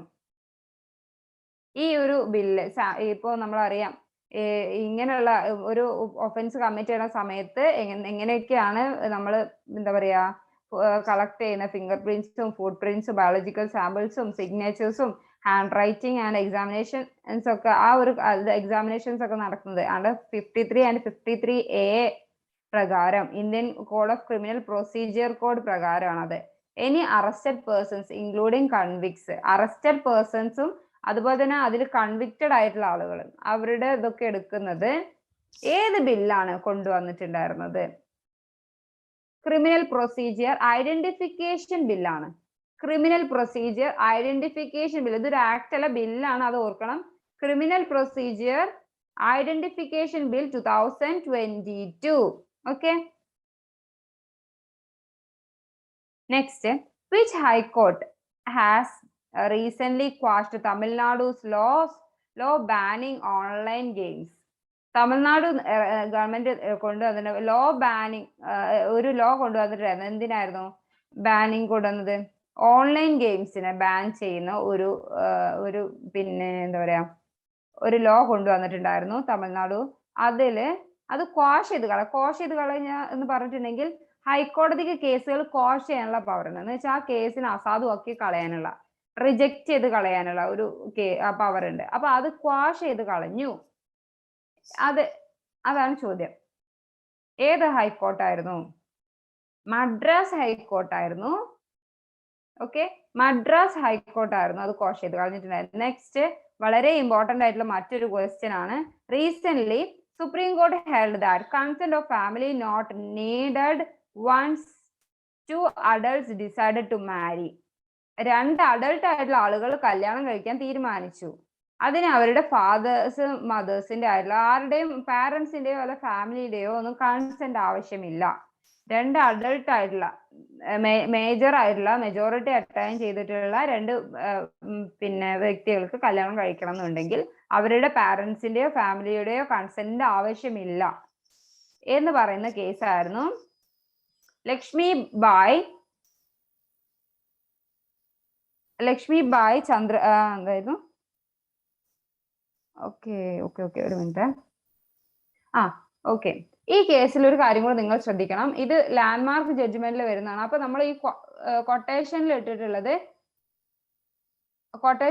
ഇട്ടിട്ടുള്ളത് നിങ്ങൾ ഈ കേസിന്റെ പേര് എവിടെ വന്നു എന്നുള്ള ഒന്നല്ല എഴുതേണ്ടത്. ഫസ്റ്റ് എഴുതേണ്ടത് consent of family not needed once. ഇപ്പൊ ഇത് ഒരു എക്സാമ്പിൾ ആയിട്ട് ഞാൻ പറയാണ്. നമ്മൾ ഇത് എഴുതുമ്പോൾ ഈ consent of family not needed once two adults decided to marry. ഇപ്പൊ ഇങ്ങനെ ഓരോ കേസിൽ എന്താ ഡിസിഷൻ വന്നിട്ടുള്ളതെന്ന് എഴുതും. അപ്പൊ അത് തൊട്ട് താഴെ ഉള്ളത് എക്സാമ്പിൾ ആയിട്ട് അതും കൺസിഡർ ചെയ്യാം. എന്നിട്ട് ഇങ്ങനെ എഴുതിയിട്ട് നമ്മൾ അതിന് നേരെ ആ കേസിന്റെ പേര് എഴുതി വെക്കുക. അപ്പൊ നമ്മൾ അത് പഠിക്കാൻ എളുപ്പമായിരിക്കും. ഓക്കെ, ഈ ലക്ഷ്മിബായ് കേസിലാണ് ഈ ഒരു ഡിസിഷൻ വന്നിട്ടുള്ളത്. എവിടെ വന്നിട്ടുള്ള കേസാണെന്നും ആലോചിക്കുക. കർണാടകയിൽ വന്നിട്ടുള്ള കേസാണ്. ഓക്കെ, നെക്സ്റ്റ് വരുന്നത് in which of the case. എപ്പോഴും നിങ്ങൾ കൊട്ടേഷനിൽ ഇട്ട വേർഡ് ആവുമ്പോൾ ഇപ്പൊ ആരെങ്കിലും പറഞ്ഞിട്ടുള്ള പേരായിരിക്കും, ചിലപ്പോൾ ആരെങ്കിലും അങ്ങനെ ഒരു വാക്ക് പറഞ്ഞതായിരിക്കും. അപ്പൊ അങ്ങനെയുള്ള വേർഡ്സും ഇങ്ങനെ കൊട്ടേഷനിലായിരിക്കും ചോദിക്കുക. അപ്പൊ നിങ്ങൾ എപ്പോഴും പഠിച്ചു വെക്കുമ്പോൾ ആ വേർഡ് എന്താന്നുള്ളത് കൊട്ടേഷനിൽ ഇട്ടിട്ട് തന്നെ പഠിക്കുക. എന്നിട്ട് ആ വ്യക്തിയുടെ പേര് അതിന് നേരെ എഴുതുക. ഓക്കെ, അപ്പൊ ആ സ്റ്റേറ്റ്മെന്റ് എന്താ പറഞ്ഞിട്ടുള്ളത് എന്നുള്ളത് നമുക്ക് പെട്ടെന്ന് ഓർത്തെടുക്കാൻ സാധിക്കും. ഈ ക്വസ്റ്റ്യൻ ആയിട്ട് തന്നെ പഠിച്ചു പോകരുത്. അങ്ങനെ ഒരു നോട്ടിൽ അങ്ങനെ ഒരു ജസ്റ്റ് ഒരു നോട്ടും കൂടെ ആക്കിയിട്ട് നിങ്ങൾ പ്രിപ്പയർ ചെയ്യണം. ഓക്കെ, ഇനി next, in which case supreme court held that political parties to publish pending criminal cases selected candidates. ഇപ്പൊ പൊളിറ്റിക്കൽ പാർട്ടീസ് എന്ത് ചെയ്യണം? അവരുടെ ഒരു കാൻഡിഡേറ്റ്സിനെ സെലക്ട് ചെയ്യുന്ന സമയത്ത് അവരുടെ പേരിൽ എന്തെങ്കിലും ക്രിമിനൽ ഓഫൻസസ് ഉണ്ടോ എല്ലാ കാര്യങ്ങളൊക്കെ ഈ പൊളിറ്റിക്കൽ പാർട്ടീസ് പബ്ലിഷ് ചെയ്യണം. ഇപ്പൊ പെൻഡിങ് ആയിട്ട് എന്തെങ്കിലും ക്രിമിനൽ കേസസ് ഉണ്ടോ എന്നുള്ളതൊക്കെ അവർ മാത്രമല്ല പബ്ലിഷ് ചെയ്യേണ്ടത്. പൊളിറ്റിക്കൽ പാർട്ടീസ് ഇൻട്രൊഡ്യൂസ് ചെയ്യുന്ന ഒരാളാണെന്നുണ്ടെങ്കിൽ പൊളിറ്റിക്കൽ പാർട്ടീസും കൂടെ അവരുടെ വെബ്സൈറ്റിലൊക്കെ ഡീറ്റെയിൽഡ് ആയിട്ട് പറഞ്ഞിരിക്കണം എന്ന് പറയുന്നത് ഈ കേസിൽ രാംബാബു സിംഗ് താക്കൂർ വേഴ്സസ് സുനിൽ അറോറ എന്ന് പറഞ്ഞ ഈ കേസിലായിരുന്നു അങ്ങനെ ഒരു ഡിസിഷൻ വന്നിട്ടുള്ളത്. പൊളിറ്റിക്കൽ പാർട്ടീസ് നിർബന്ധമായിട്ടും പറഞ്ഞിരിക്കണം എന്തെങ്കിലും ഒരു ക്രിമിനൽ കേസസ് പെൻഡിങ്ങിൽ ഉണ്ടോ എന്നുള്ളത്. അവർ സെലക്ട് ചെയ്തുള്ള കാൻഡിഡേറ്റ്സിനെ കുറിച്ചിട്ടുള്ള ഡീറ്റെയിൽസ് പറയുമ്പോൾ അതിനകത്ത് മെൻഷൻ ചെയ്തിരിക്കണം എന്ന് പറയുന്നത് സുപ്രീം കോടതി പറഞ്ഞിട്ടുള്ള ഒരു കേസാണിത്. പറഞ്ഞിട്ടുള്ളതാണ് രാംബാബു സിംഗ് താക്കൂർ വേഴ്സസ് സുനിൽ അറോറ എന്നുള്ള കേസിലാണ്. ഓക്കെ, ഇത് നേരത്തെ പറഞ്ഞ പോലെ തന്നെ നമ്മൾ ആ കേസ് എന്താ പറഞ്ഞിട്ടുള്ള ജഡ്ജ്മെന്റ് എന്താണെന്നുള്ള എഴുതുക, എന്നിട്ട് അതിന് നേരെ കേസിന്റെ പേര് എഴുതാം. In which case Supreme Court quashed the RBI's ban on trading in cryptocurrency. Cryptocurrency trading അത് നമുക്കറിയാം, ഇപ്പോൾ റീസെന്റ് ആയിട്ട് കുറെ ഇഷ്യൂസ് ഒക്കെ വന്നിട്ടുള്ളതായിരുന്നു ക്രിപ്റ്റോ കറൻസി ആയിട്ട് റിലേറ്റ് ചെയ്തിട്ട്. ആ ഒരു ഇതിനെ ബാൻ ചെയ്തിരുന്നു RBI. അപ്പൊ RBI ബാൻ ചെയ്തതിന് അത് ക്വാഷ് ചെയ്തു. RBI ബാൻ ചെയ്ത ആ ഒരു സംഭവം അവിടെ ക്വാഷ് ചെയ്തു സുപ്രീം കോടതി, ഒഴിവാക്കി.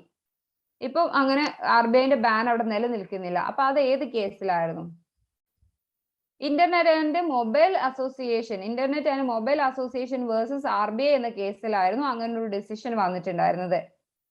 Okay, internet and mobile association എന്നുള്ള ഒരു കേസ് നടന്നിട്ടുണ്ടായിരുന്നു. ആ കേസിലാണ് അങ്ങനെ ഒരു ഡിസിഷൻ വന്നിട്ടുണ്ടായിരുന്നത്. മറക്കരുത്, ഇതൊരു ഇമ്പോർട്ടന്റ് ആയിട്ടുള്ള ഒരു കേസാണ്. ക്രിപ്റ്റോ കറൻസി ഒക്കെ ആയിട്ട് കുറെ റിലേറ്റഡ് ആയിട്ടുള്ള കുറെ കേസസ് ഒക്കെ വന്നിട്ടുണ്ടായിരുന്നു ഈയിടെ ആയിട്ട്.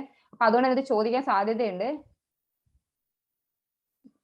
In which case supreme court cost, supreme court എന്നതിന്റെ ഷോർട്ട് ആയിട്ടാണ് ഞാൻ SC എന്ന് എഴുതിയിട്ടുള്ളത്. ഇനി SC കാണുമ്പോൾ ഡൗട്ട് അടിക്കരുത്. Quashed the RBI's ban on trading in cryptocurrency. Internet and mobile association versus RBI എന്ന കേസിലായിരുന്നു അങ്ങനെ ഒരു ഡിസിഷൻ വന്നിട്ടുണ്ടായിരുന്നത്. Next, state of Tamil Nadu versus Balu case is related to, എന്തുമായിട്ടാണ് റിലേറ്റ് ചെയ്തിരിക്കുന്നത്? Ban of liquor shops in highway sites. ഈ കേസുമായിട്ടാണ് ban ചെയ്തു. എന്ത്? ലിക്വർ ഷോപ്സ്, ഹൈവേ സൈഡിലുള്ള ലിക്വർ ഷോപ്സ് ബാൻ ചെയ്യണം എന്ന് പറഞ്ഞിട്ടുള്ള ഒരു കേസാണ്. State of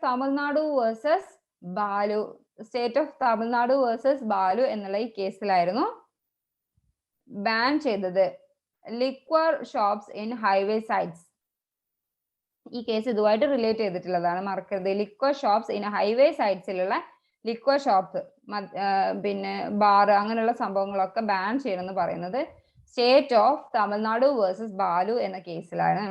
which case related to the doctrine of pith and substances. അപ്പൊ നമ്മൾ ഫസ്റ്റ് മനസ്സിലാക്കേണ്ടത് എന്താ? ഈ ഡോക്ട്രിൻ എന്ന് പറയുമ്പോൾ ഒരു തത്വമാണ്. അപ്പം ആ തത്വം എന്ന് പറയുന്നത്, ഈ പിത്ത് ആൻഡ് സബ്സ്റ്റൻസ് എന്ന് പറയുന്ന തത്വം ശരിക്കും ഒരു കനേഡിയൻ ഒരു തത്വമായിട്ടാണ് നമുക്ക് പറയാൻ പറ്റുക. അത് കൊണ്ടുവന്ന ഒരു കനേഡിയൻ കോൺസെപ്റ്റ് ആണ് ശരിക്കും അത്. അതിന്റെ അർത്ഥം എന്താ? ഒരു പിത്ത് എന്ന് പറയുന്നത് ട്രൂ മെഷർമെന്റ്സ്, അതുപോലെ ട്രൂ വാല്യൂ, കറക്റ്റ് വാല്യൂ പറയുക, അതൊക്കെയാണ് നമ്മൾ പിത്ത് എന്ന് പറയാം. സബ്സ്റ്റൻസ് എന്ന് പറയുമ്പോൾ ലോ എന്ന് ഉദ്ദേശിക്കാം. ഇപ്പൊ ഒരു ലോ എന്താണ് കറക്റ്റ് ആയിട്ട് ഉദ്ദേശിക്കുന്നത് എന്താണോ അത് അവിടെ കറക്റ്റ് ആയിട്ട് പറയാം. കറക്റ്റ് അർത്ഥം പറയുകയാണെങ്കിൽ നെല്ലും പതിരും വേർതിരിച്ചെടുക്കുക. എന്താണ് ശരി, എന്താണ് തെറ്റ് എന്നുള്ളത് കറക്റ്റ് ആയിട്ട് വേർതിരിച്ചെടുക്കുക. ഒരു ലോ എന്താണ് കറക്റ്റ് ആയിട്ട് പറയുന്നത് എന്നുള്ളത് വേർതിരിച്ചെടുക്കുക. അതാണ് സംഭവം. അതുമായിട്ട് റിലേറ്റ് ചെയ്ത case state of Bombay versus FN Balsara. Okay, state of Bombay versus FN Balsara എന്നുള്ള ഈ കേസാണ് ഡോക്ട്രിൻ ഓഫ് പിത്ത് ആൻഡ് സബ്സ്റ്റൻസുമായിട്ട് റിലേറ്റ് ചെയ്തിരിക്കുന്നത്. Okay, next, in which case supreme court directed to include victims of acid attack in differently abled category. Differently abled എന്ന് പറയുന്നത് disabled ആയിട്ടുള്ള, differently abled ആയിട്ടുള്ള കാറ്റഗറിയിലേക്ക് acid വിക്ടിംസിനെയും include ചെയ്യണം. അവരെ അതിന്റെ അണ്ടറിലേക്ക് എന്താ പറയാ കൊണ്ടുവരണം എന്ന് ഡയറക്റ്റ് ചെയ്ത് സുപ്രീം കോടതി ഡയറക്റ്റ് ചെയ്തിട്ടുള്ള ആ ഒരു കേസ് ഏതായിരുന്നു? Parivartan Abhiyan versus union of India എന്നുള്ള കേസിലായിരുന്നു ഇങ്ങനൊരു ജഡ്ജ്മെന്റ് വന്നിട്ടുള്ളത്. ഇൻ വിച്ച് കേസ് സുപ്രീം കോടതി. അപ്പൊ ഇതിൽ നിങ്ങൾ എന്താ എഴുതേണ്ടത്? ഇത് മുഴുവനായിട്ട് വെറുതെ എഴുതി വെക്കേണ്ട ഒരു നോട്ടില്. പിന്നെ ഇത് എഴുതി വെക്കുക, victims of acid attack in differently abled category. അല്ലെങ്കിൽ സുപ്രീം കോടതി SC directed to include victims of acid attack in differently abled category എന്ന് എഴുതിയിട്ട് അതിന് നേരെ Parivartan Abhiyan versus union of India. Parivartan Abhiyan ആലോചിക്കുക, ആസിഡ് അറ്റാക്കിൽ വന്നിട്ടുള്ള ആളുകളെ ഒരു അഭയം കൊടുക്കുന്ന രീതിയിൽ ഡിഫറെന്റ്ലി ഏബിൾഡ് കാറ്റഗറീന്റെ അണ്ടറിലേക്ക് കൊണ്ടുവരണം എന്ന് പറയുന്ന കേസാണ് Parivartan Abhayan versus union of India. Next, which resulted in the recognition of transgender persons as a third gender. എന്തായിരുന്നു പിന്നെ ഈ ഒരു ഡിസിഷനിലേക്ക് വന്നിട്ടുണ്ട്, റെക്കഗ്നേഷനിലേക്ക് വന്നിട്ടുണ്ട്, ട്രാൻസ്ജെൻഡേഴ്സ് ആയിട്ടുള്ള ആളുകളെ തേർഡ് ജെൻഡർ കാറ്റഗറിയിലേക്ക് തേർഡ് ജെൻഡർ എന്നുള്ള ഒരു പാർട്ടിലേക്ക് കൊണ്ടുവരാം എന്ന് പറഞ്ഞ് വന്നത് national legal services authority versus union of India എന്നുള്ള ഒരു കേസിലായിരുന്നു ഇങ്ങനൊരു ഡിസിഷൻ വന്നിട്ടുണ്ടായിരുന്നു. അതാണ് അതിന് കാരണമായത്. ഈ ഒരു എന്ന് വെച്ചാൽ ട്രാൻസ്ജെൻഡർ പേഴ്സൺസിനെ മൂന്നാം ജെൻഡർ എന്നുള്ള രീതിയിലേക്ക് കൊണ്ടുവന്നത് അതിന് കാരണമായിട്ടുള്ള ഒരു കേസായിരുന്നു national legal service authority versus union of India എന്നുള്ള കേസ്. ഇനി next, in which case supreme court held the right to legal aid as fundamental right. Okay, right to legal aid, ഒരു ലീഗൽ എയ്ഡ് എന്ന് പറയുമ്പോൾ നമുക്കറിയാം ഒരു സഹായമാണ്, നിയമസഹായമാണ്. ആ ഒരു കാര്യം നമ്മളെ ഒരു റൈറ്റ് ആണ്, ഫണ്ടമെന്റൽ റൈറ്റ് ആയിട്ട് എടുക്കാം എന്ന് പറയുന്നത് Sheela Barse versus union of India, Sheela Barse versus union of India എന്നുള്ള കേസിലാണ് legal aid as a fundamental right, right to legal aid as a fundamental right എന്ന് സുപ്രീം കോടതിയിൽ വിധി വന്നത് Sheela Barse versus union of India എന്നുള്ള കേസിലായിരുന്നു. Next, in which landmark case the Supreme Court held that the second marriage of Hindu man is invalid even if he converts to Islam before marriage. ഇപ്പൊ നേരത്തെ നമ്മൾ പറഞ്ഞു ഒരാൾ കല്യാണം കഴിക്കണം, രണ്ടാമത് കല്യാണം കഴിക്കണം, ബൈഗമിയുടെ കാര്യം പറഞ്ഞു. ബൈഗമി നമ്മൾ ഇല്ലീഗൽ ആയിട്ടുള്ള ഒരു സംഭവമാണ്, ഇല്ലീഗൽ ആയിട്ടുള്ള റോങ് ആണ്. അപ്പൊ അങ്ങനെയുള്ള സമയത്ത് അത് ഒരു ഹിന്ദു ആയിട്ടുള്ള ഒരാള് ചെയ്യുവാണെങ്കിൽ അത് നമ്മൾ പണിഷ്മെന്റ് കിട്ടും അയാൾക്ക്.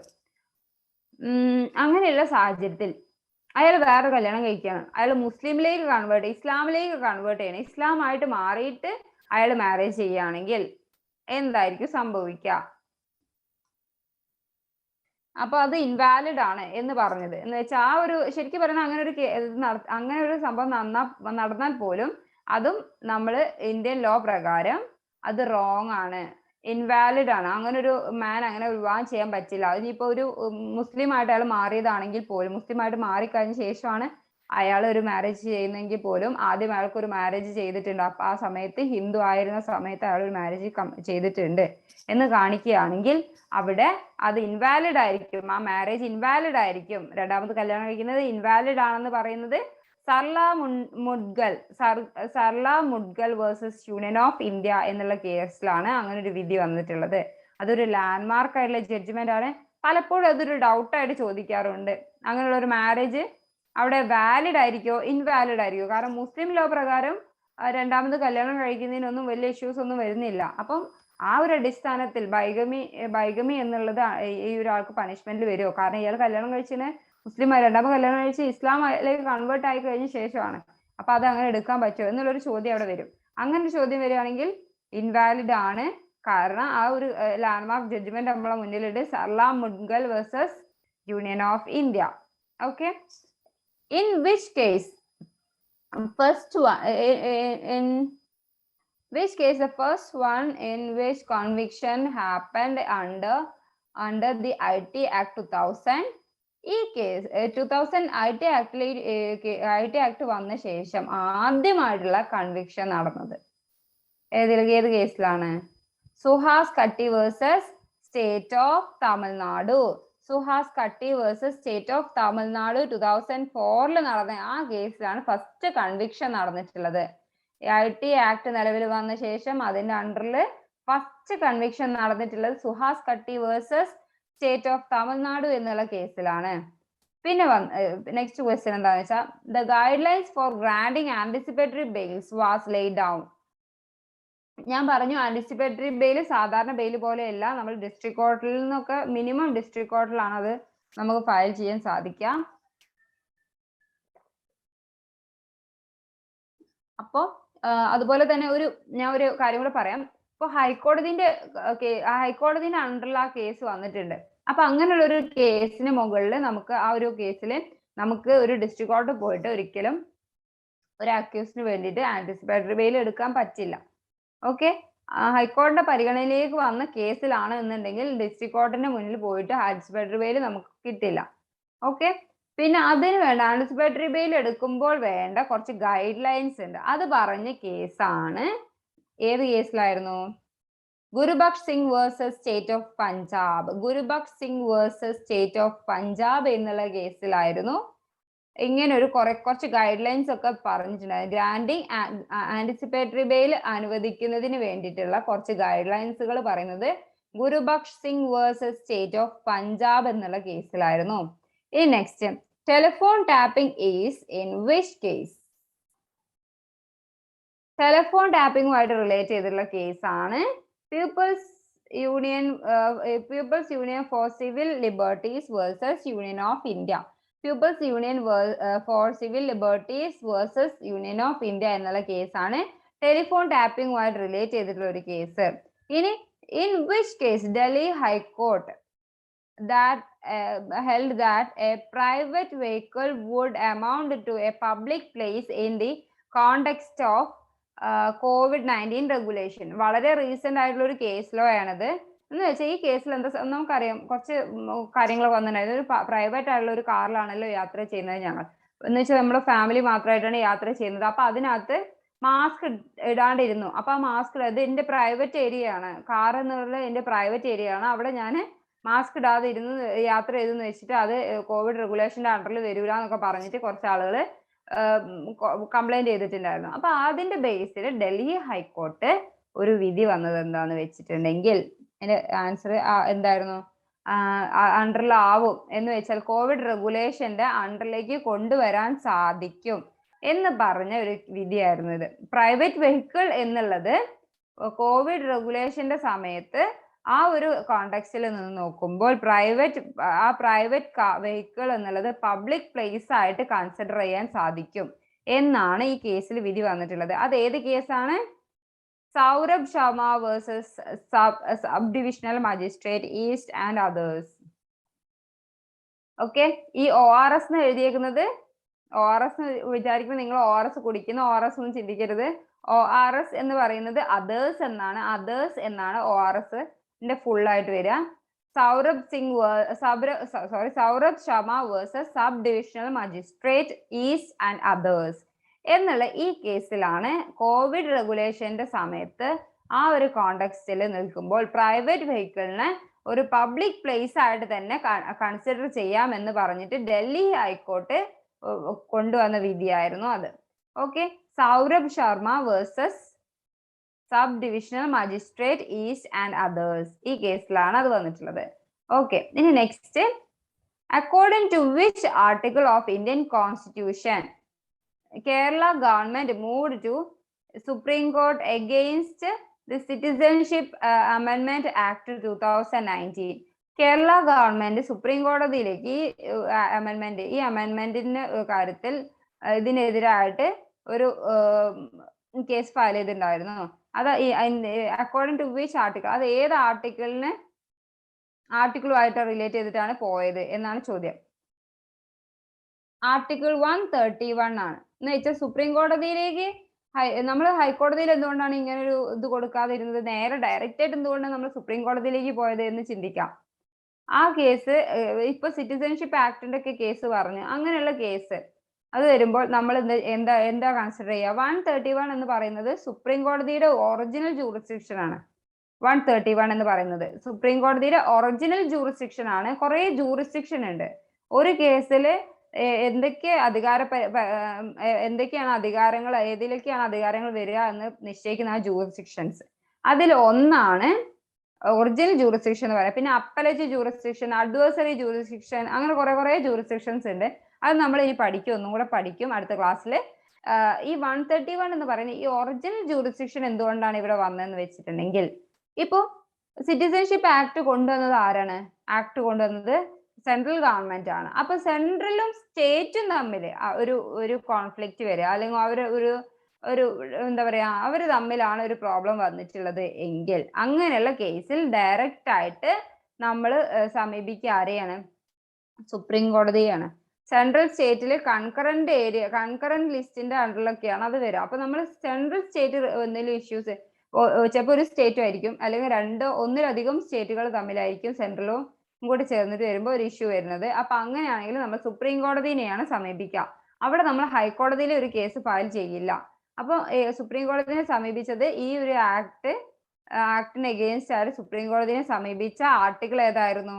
ആർട്ടിക്കിൾ 131 ആണ്. എന്ന് വെച്ചാൽ ഒറിജിനൽ ജൂറിസ്ഡിക്ഷന്റെ ബേസിലായിരുന്നു സുപ്രീം കോടതിനെ സമീപിച്ചത്. അത് മറക്കരുത്.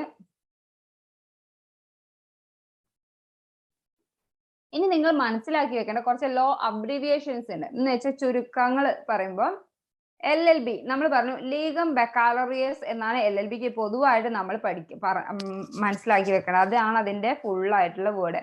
ലെക്സ് ലീഗം ബക്കാലറിയസ് അതാണ് പ്രോപ്പർ ആയിട്ട് കറക്റ്റ് ആയിട്ട് പറയാം. പക്ഷെ എക്സാമിൽ നമുക്ക് കൂടുതൽ വരിക ലീഗം ബക്കാലറിയസ് എന്നുള്ള വേർഡ് ആയിരിക്കും നമ്മൾ കാണുക കൂടുതലായിട്ട്. ലെക്സ് ലീഗം ബക്കാലറിയസ് എന്നുള്ളത് അവിടെ കണ്ടു കഴിഞ്ഞാൽ അതായിരിക്കണം നിങ്ങൾ ഓപ്ഷൻ അപ്ലൈ കൊടുക്കേണ്ടത്. ലെക്സ് ലീഗം ബക്കാലറിയസ് അതൊരു ലാറ്റിൻ വേർഡ് ആണ് LLBയുടെ. അതുപോലെ തന്നെ അതിന് ഇംഗ്ലീഷിൽ എന്താ പറയാ? ബാച്ചിലർ ഓഫ് ലോസ് എന്നാണ് പറയാ. പക്ഷെ നമ്മളോട് ഒരു ക്വസ്റ്റ്യൻ ചോദിക്കാം, അബ്രിവിയേഷൻ LLBയുടെ അബ്രിവിയേഷൻ എന്താന്നൊക്കെ ചോദിക്കുമ്പോൾ അത് എന്തിന്റെ അബ്രിവിയേഷൻ LLB എന്തിന്റെയാണ്? ലെക്സ് ലീഗം ബക്കാലറിയസ് അല്ലെങ്കിൽ ലീഗം ബക്കാലറിയസ്. ഓക്കെ, LLM എന്നുള്ള വേർഡ് LLM എന്നുള്ള പിന്നെ അതിന്റെ അബ്രിവിയേഷൻ എന്തായിരിക്കും?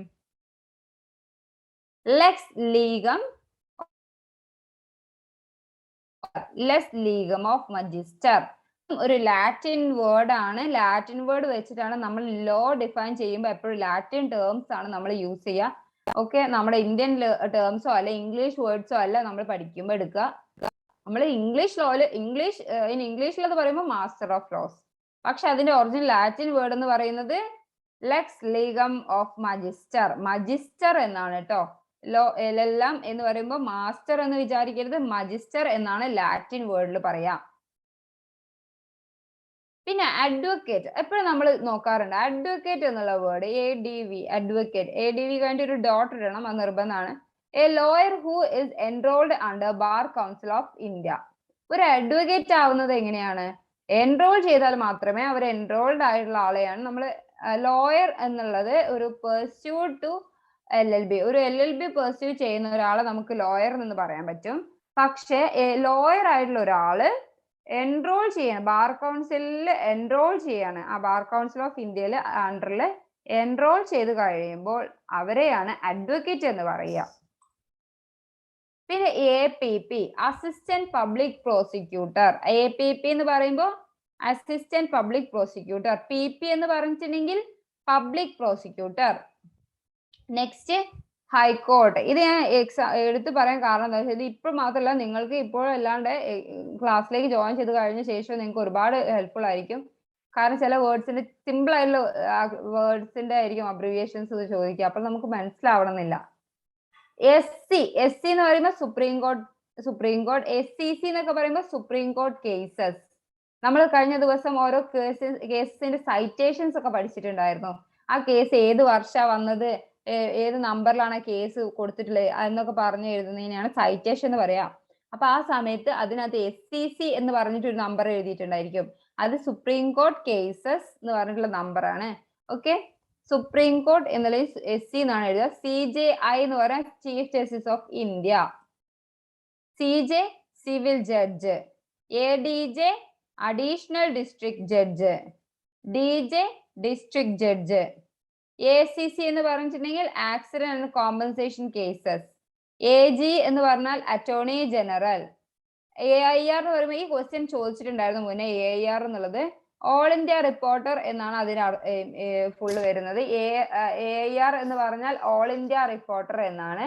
AIR എന്ന് പറഞ്ഞിട്ട് കുറേ കേസസ് നമ്മൾ പഠിക്കും. മറ്റേ സുപ്രീം കോർട്ട് കേസസ് ഒക്കെ നമ്മൾ പഠിക്കും ഇനി LLBയിലേക്ക് കയറുമ്പോൾ. അതുകൊണ്ട് ഇത് നിങ്ങൾ മറക്കണ്ട. ഓൾ ഇന്ത്യ റിപ്പോർട്ടർ എന്നാണ് പറയാ. ആർട്ടിക്കിൾ എന്ന് എഴുതുമ്പോൾ ART കഴിഞ്ഞിട്ട് ഒരു ഡോട്ട് ഇട്ട് കഴിഞ്ഞാൽ ആർട്ടിക്കിൾ എന്നാണ് പറയാ. സെക്ഷൻ എന്ന് എഴുതുമ്പോൾ നമ്മൾ SEC ഡോട്ട് ആണ് എഴുതുക സെക്ഷൻസ് ഒക്കെ എഴുതുന്ന സമയത്ത്. FIR ഫസ്റ്റ് ഇൻഫോർമേഷൻ റിപ്പോർട്ട് നേരത്തെ നമ്മൾ നോക്കിയിരുന്നു. FIR first information report. ICJ international court of justice. ILM international legal materials. ILR Indian law reports. IA interlocutory application. IA എന്നൊക്കെ പറയുമ്പോൾ IA ഓർക്കുക. ഇന്റർലോക്യൂട്ടറി അപ്ലിക്കേഷൻ എന്ന് പറഞ്ഞിട്ടുണ്ടെങ്കിൽ അത് എന്ന് പറയുന്നത് ഒരു കേസ് നടന്നുകൊണ്ടിരിക്കുകയാണ്. അപ്പൊ ആ സമയത്ത് അതിന് കേസ് നടന്നുകൊണ്ടിരിക്കുമ്പോ തന്നെ എന്തെങ്കിലും ഒരു കാര്യം നമുക്ക് ഇപ്പൊ ചിലപ്പോൾ ഒരു ഇൻജങ്ഷൻ മേടിക്കാണ്ടാവും. ഒരു കേസ് നടന്നുകൊണ്ടിരിക്കുമ്പോൾ ഒരു പ്രോപ്പർട്ടിയിലുള്ള ഒരു കേസാണെന്ന് വെക്കുക. അപ്പൊ അതിൽ എന്തെങ്കിലും ഒരു കാര്യം നമുക്ക് ഇൻജങ്ഷൻ മേടിക്കാനുണ്ടെന്നുണ്ടെങ്കിൽ ഒരു കാര്യം ചെയ്യരുതെന്ന് പറഞ്ഞിട്ട് ഒരു വിധി മേടിക്കാനുണ്ടെന്നുണ്ടെങ്കിൽ അപ്പൊ നമ്മൾ ഇന്റർലോക്യൂട്ടറി അപ്ലിക്കേഷൻ ഫയൽ ചെയ്യുക. ആ കേസ് നടന്നുകൊണ്ടിരിക്കുന്നതിന്റെ ഇടയിൽ നമ്മളൊരു അപ്ലിക്കേഷൻ ഫയൽ ചെയ്യാണ്. അപ്പൊ IA എന്ന് പറഞ്ഞിട്ട് ഒരു നമ്പർ ആയിരിക്കും അതിന്റെ അകത്ത് ഉണ്ടാവുക. IA ഇന്റർലോക്യൂട്ടറി അപ്ലിക്കേഷൻ നമ്പർ എന്ന് പറഞ്ഞിട്ട് ഒരു നമ്പർ ഉണ്ടായിരിക്കും. ബാർ 2022 വർഷം ഏതാന്ന് വെച്ചാൽ അങ്ങനെ ഒരു നമ്പർ ആയിരിക്കും അതിൽ ഉണ്ടാവുക. അപ്പൊ അതിനെയാണ് IA എന്ന് പറയുന്നത്. ഇന്റർലോക്യൂട്ടറി അപ്ലിക്കേഷൻ എന്ന് പറഞ്ഞാൽ ഇടക്കാലത്ത് വരുന്ന എന്ന് വെച്ചാൽ ഒരു കേസിന്റെ വിധി വരുന്നതിന് മുന്നേ അതിന്റെ കേസ് പ്രൊസീഡിങ്സ് നടന്നുകൊണ്ടിരിക്കുന്ന സമയത്ത് തന്നെ ഒരു അപ്ലിക്കേഷൻ ഫയൽ ചെയ്യുന്നതിനെയാണ് IA എന്ന് പറയുന്നത്.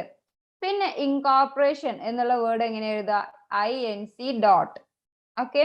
അതേഴ്സ് എന്നുള്ളത് ORS കഴിഞ്ഞിട്ട് ഒരു ഡോട്ട് ഇടുന്നത്. O എപ്പോഴും ക്യാപിറ്റൽ ലെറ്റർ ആയിരിക്കും അതേഴ്സിലെ. ഓക്കെ. ഇനി നെക്സ്റ്റ് നമ്മൾ പഠിക്കാൻ പോകുന്നത് 7th schedule to the constitution. ഇത് ഇമ്പോർട്ടന്റ് ആയിട്ടുള്ള ഒരു ഏരിയ ആണ്. അതുകൊണ്ട് ഞാൻ അത് നിങ്ങൾ മനസ്സിലാക്കി വെക്കേണ്ട ഒരു ഏരിയ. 7th ഷെഡ്യൂൾ എന്ന് പറഞ്ഞാൽ എന്തായിരുന്നു നമ്മൾ പഠിച്ചിട്ടുണ്ടായിരുന്നത്? കുറെ ഷെഡ്യൂൾസ് നമ്മൾ പഠിച്ചിട്ടുണ്ട്.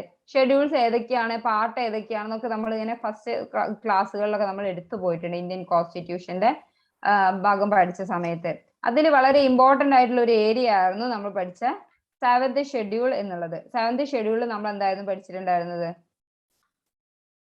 അറിയാൻ പറ്റുമോ ആർക്കെങ്കിലും 7th ഷെഡ്യൂൾ എന്താ പറയുന്നത്?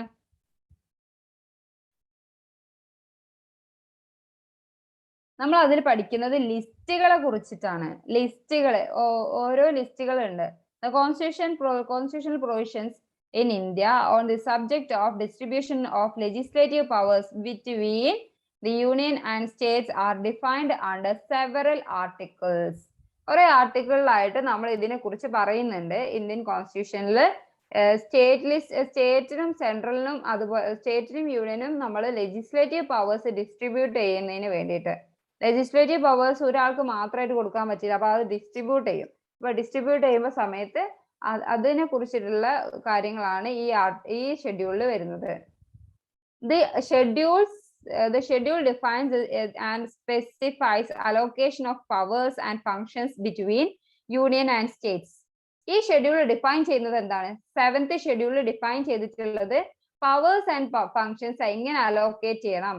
സ്പെഷ്യൽ ആയിട്ട് അതിൽ പറയുന്നത് എന്തൊക്കെയാണ്? പവേഴ്സും അതുപോലെ എങ്ങനെയായിരിക്കും അത് നടത്തേണ്ടതും എന്നുള്ളതിനെ കുറിച്ചൊക്കെ. അതിന്റെ അലോക്കേഷൻ എങ്ങനെയായിരിക്കണം, യൂണിയൻ ആൻഡ് സ്റ്റേറ്റ്സ് തമ്മിലുള്ള അലോക്കേഷൻ എങ്ങനെയായിരിക്കണം എന്ന് പറയുന്നതാണ്.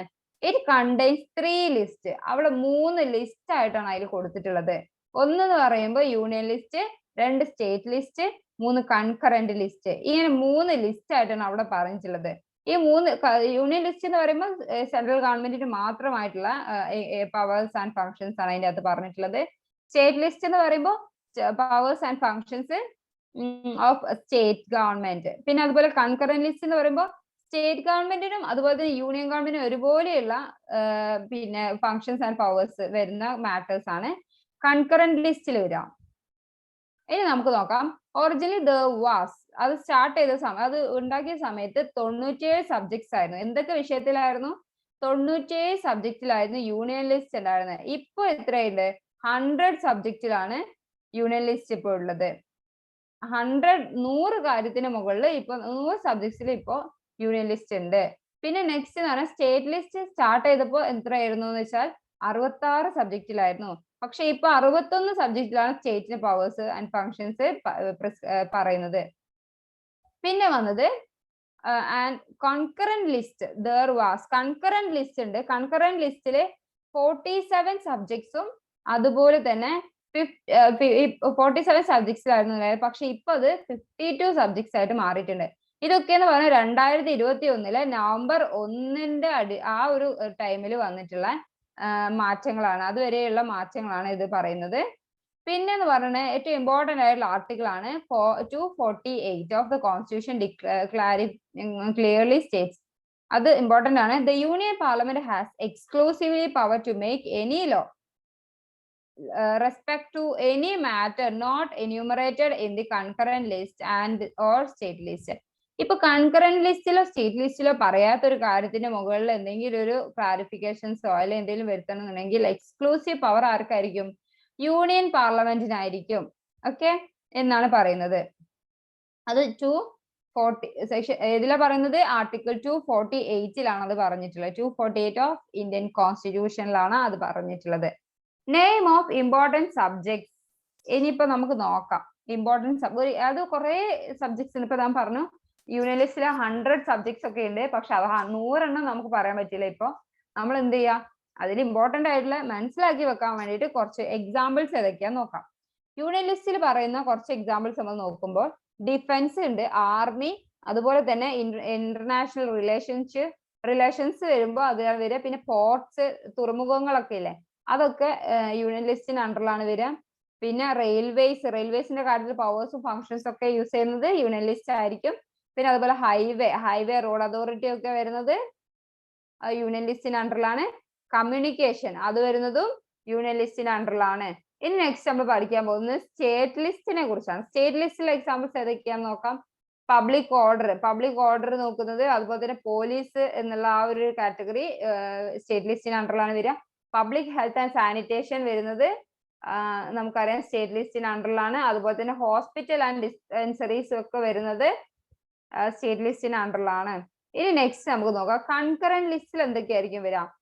ഈ എഡ്യൂക്കേഷൻ എന്നുള്ളത് മുന്നേ ഒന്നും കൺകറന്റ് ലിസ്റ്റിലുള്ളതായിരുന്നില്ല, അത് സ്റ്റേറ്റ് ലിസ്റ്റിലുള്ളതായിരുന്നു. ഇപ്പൊ ഈ ഇടെയാണ് അത് മാറ്റിയതൊക്കെ, കുറച്ച് കാലമായിട്ടുള്ളൂ. എഡ്യൂക്കേഷൻ എന്നുള്ളതൊക്കെ ഇപ്പൊ കൺകറന്റ് ലിസ്റ്റിലേക്ക് മാറ്റിയിട്ട് എഡ്യൂക്കേഷൻ, ഫോറസ്റ്റ്, അതുപോലെ തന്നെ trade unions, marriage, adoption, succession എന്നുള്ളതൊക്കെ കൺകറന്റ് ലിസ്റ്റിന് അണ്ടറിലാണ് വരിക. ക്വിഡ് എന്ന് പറഞ്ഞിട്ടുണ്ടെങ്കിൽ എന്തായിരുന്നു? ക്വിഡ് എന്ന് പറയുമ്പോൾ കൺസിഡറേഷൻ, അതുപോലെ തന്നെ സംതിങ് ടു റിട്ടേൺ. കൺസിഡറേഷൻ എന്ന് പറഞ്ഞിട്ടുണ്ടെങ്കിൽ നമ്മൾ എന്തെങ്കിലും ഒരു മൂല്യമുള്ള വസ്തു, ഒരു സാധനം മേടിക്കുമ്പോൾ ഒരു മൂല്യമുള്ള വസ്തു തിരിച്ചു കൊടുക്കുന്നതിനെയാണ് നമ്മൾ കൺസിഡറേഷൻ എന്ന് പറയുക. ഒരു പ്രോപ്പർട്ടി മേടിക്കുമ്പോൾ നമ്മൾ എത്ര രൂപയ്ക്ക് ആ പ്രോപ്പർട്ടി കൊടുക്കുന്നു എന്ന് പറഞ്ഞിട്ട് നമ്മൾ ഒരു എമൗണ്ട് തിരിച്ചു കൊടുക്കുക, അതിനെയാണ് നമ്മൾ ക്വിഡ് പ്രോക്കോ എന്ന് പറയുക. കൺസിഡറേഷൻ, സംതിങ് ഫോർ സംതിങ്, എന്തെങ്കിലും ഒരു കാര്യത്തെ തിരിച്ച് റിട്ടേൺ ആയിട്ട് എന്തെങ്കിലും ഉണ്ടായിരിക്കും, അതാണ് ക്വിഡ് പ്രോക്കോ എന്ന് പറയുന്നത്.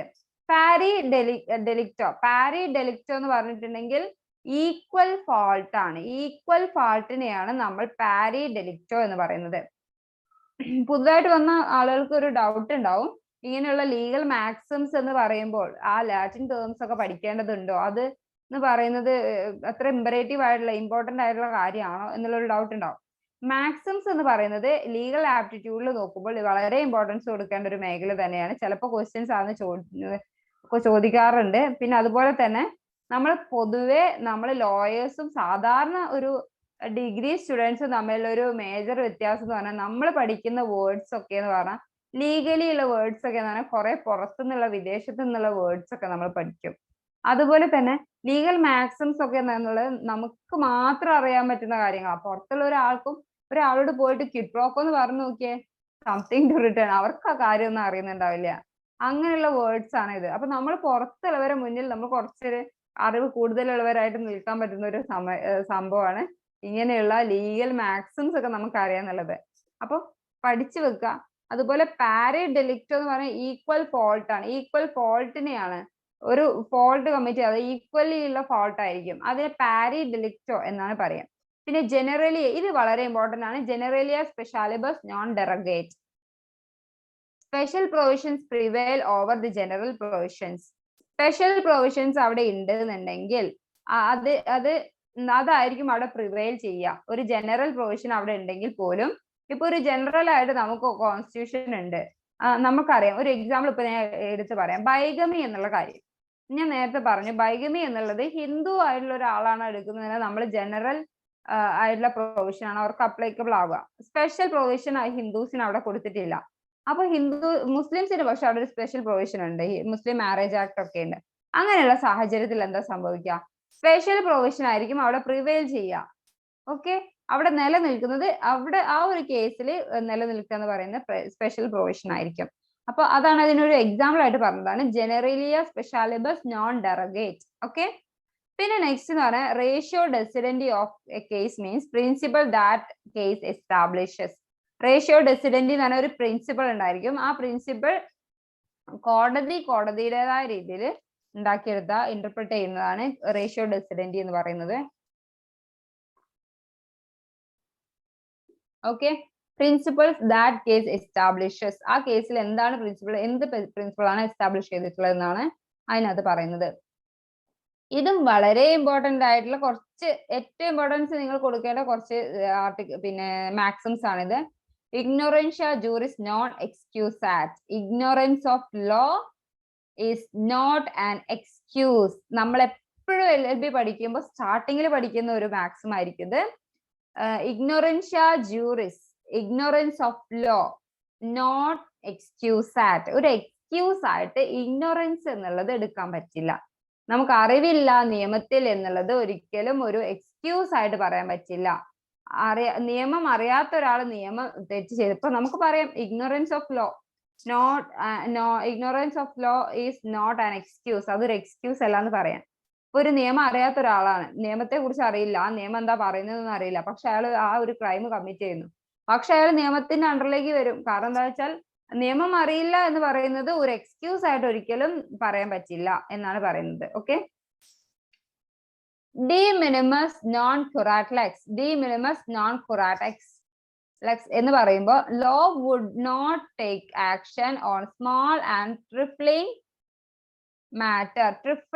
ട്രൈഫിൾ എന്നൊക്കെ പറഞ്ഞിട്ട് നമ്മൾ പഠിച്ചു, ട്രിപ്പിൾ എന്നുള്ളതൊക്കെ പഠിച്ചു. അതെന്തായിരുന്നു? സ്മോൾ മാറ്റർ, വളരെ സിമ്പിൾ ആയിട്ടുള്ള ഒരു കാര്യത്തിന് മുകളിൽ ഒരു ആക്ഷൻ ലോ എടുക്കില്ല. ചെറുതായിട്ട് ഒരാളെ മുട്ടി, ചെറുതായിട്ട് ഒരാളെ തട്ടി, ചെറിയൊരു പോറലുണ്ടായി എന്നൊക്കെ പറഞ്ഞിട്ട് നിയമത്തിന് മുന്നിലേക്ക് നമ്മൾ ചെന്ന് കഴിഞ്ഞാൽ എന്താ സംഭവിക്കാം? ആ ലോ അവിടെ പ്രിവെയിൽ ചെയ്യില്ല. ആ ഒരു ലോ അല്ല, ആ ഒരു ആക്ട് ഒരു ക്രൈം ആയിട്ട് അവിടെ നിലനിൽക്കില്ല എന്നാണ് പറയുന്നത്. കോടതിക്ക് അതിന്റെ സമയമില്ല, അങ്ങനെ ഒരു സമയം കളയാനില്ല. അപ്പൊ അതുകൊണ്ട് തന്നെ അങ്ങനെയുള്ള സില്ലി മാറ്റേഴ്സിന് മുകളിൽ ഒരു കേസ് നിൽക്കില്ല എന്നാണ് പറയുന്നത്. Injuria sine damno, injuria sine damno അങ്ങനെയൊക്കെ പറയാം. ഇഞ്ചൂറിയസ് സൈൻ ഡാമിനോ എന്ന് പറയുന്നത് violation of a legal right. Injuria എന്ന് പറയുമ്പോൾ violation of a legal right. Injury എന്ന് പറയുമ്പോൾ ഒരു ലീഗൽ റൈറ്റ് ആണ്. ലീഗൽ റൈറ്റ് വയലേറ്റ് ചെയ്യപ്പെടുന്നതിനെയാണ് നമ്മൾ എന്ത് പറയുന്നത്?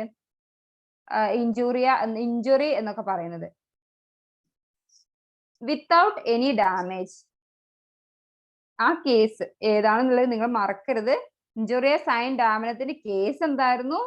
ആഷ്ബി വേഴ്സസ് വൈറ്റ് എന്നുള്ള ആ കേസാണ്. അതിന്റെ ആ ഒരു ഇമ്പോർട്ടന്റ് ആയിട്ടുള്ള ലാൻഡ്മാർക്ക് ആയിട്ടുള്ള ഒരു കേസാണ് Ashby versus White case. Injuria sine damno, violation of a legal right without any damage എന്നുള്ള വളരെ ഇമ്പോർട്ടന്റ് ആയിട്ടുള്ള ഒരു കേസ് ആയിരുന്നു അത്. ഒരു ലീഗൽ റൈറ്റ് വയലേഷൻ അവിടെ നടന്നിട്ടുണ്ട്, പക്ഷെ അവിടെ ഒരു ഡാമേജ് ഉണ്ടായിട്ടില്ല എന്നാണ് പറയുന്നത്. അങ്ങനെയുള്ള കേസുകളിൽ ആണ് ഇഞ്ചുറിയ ഡൈൻ സാമിനോ കേസ് എന്നാണ് അതിന് പറയാം. ഡാമിനം സൈൻ ഇഞ്ചുറിയ, ഒരു ഡാമേജ് അവിടെ ഉണ്ടായിട്ടുണ്ട് without any legal right. Okay, damage without any legal right. ഒരു ലീഗൽ റൈറ്റിന്റെ വയലേഷൻ അവിടെ നടന്നിട്ടില്ല, അവിടെ പക്ഷെ ഒരു ഡാമേജ് ഉണ്ടായിട്ടുണ്ട്, ഒരു നഷ്ടം, കോമ്പൻസേഷൻ ഉണ്ടാവുന്ന ഒരു നഷ്ടം അവിടെ ഉണ്ടായിട്ടുണ്ട്. അങ്ങനെയാണെങ്കിൽ അതിനെന്താ പറയാ? ഇഞ്ചുറിയ സൈൻ ഡാമിനം സൈൻ ഇഞ്ചുറിയ. ഡാമിനം എന്ന് പറയുമ്പോൾ ഡാമേജ് ആയിരിക്കും ഫസ്റ്റ് വരിക, എഴുതുമ്പോൾ ഫസ്റ്റ് ഉണ്ടായിരിക്കുക. ഇഞ്ചുറിയ എന്ന് പറയുമ്പോൾ violation of a legal right without any damage. Okay, ഈ ഡാമിനം സൈൻ ഇഞ്ചുറിയ എന്നുള്ള കേസ് വളരെ ഫേമസ് ആയിട്ടുള്ള case Gloucester grammar school case എന്നാണ് അത് അറിയപ്പെടുക. ഗ്ലൗസ്റ്റർ ഗ്രാമർ സ്കൂൾ കേസ് എന്ന് പറഞ്ഞിട്ട് ചോദിക്കുകയാണെങ്കിൽ ഡാമിനം സൈൻ ഇഞ്ചുറിയാണ് അതുമായിട്ട് റിലേറ്റ് ചെയ്ത case. Damnum sine injuria. Doctrine of stare decisis എന്ന് പറയുമ്പോൾ ഏതാണ്? Doctrine of precedent. Stare decisis എന്ന് പറയുന്നത് എന്തിനെയാണ്?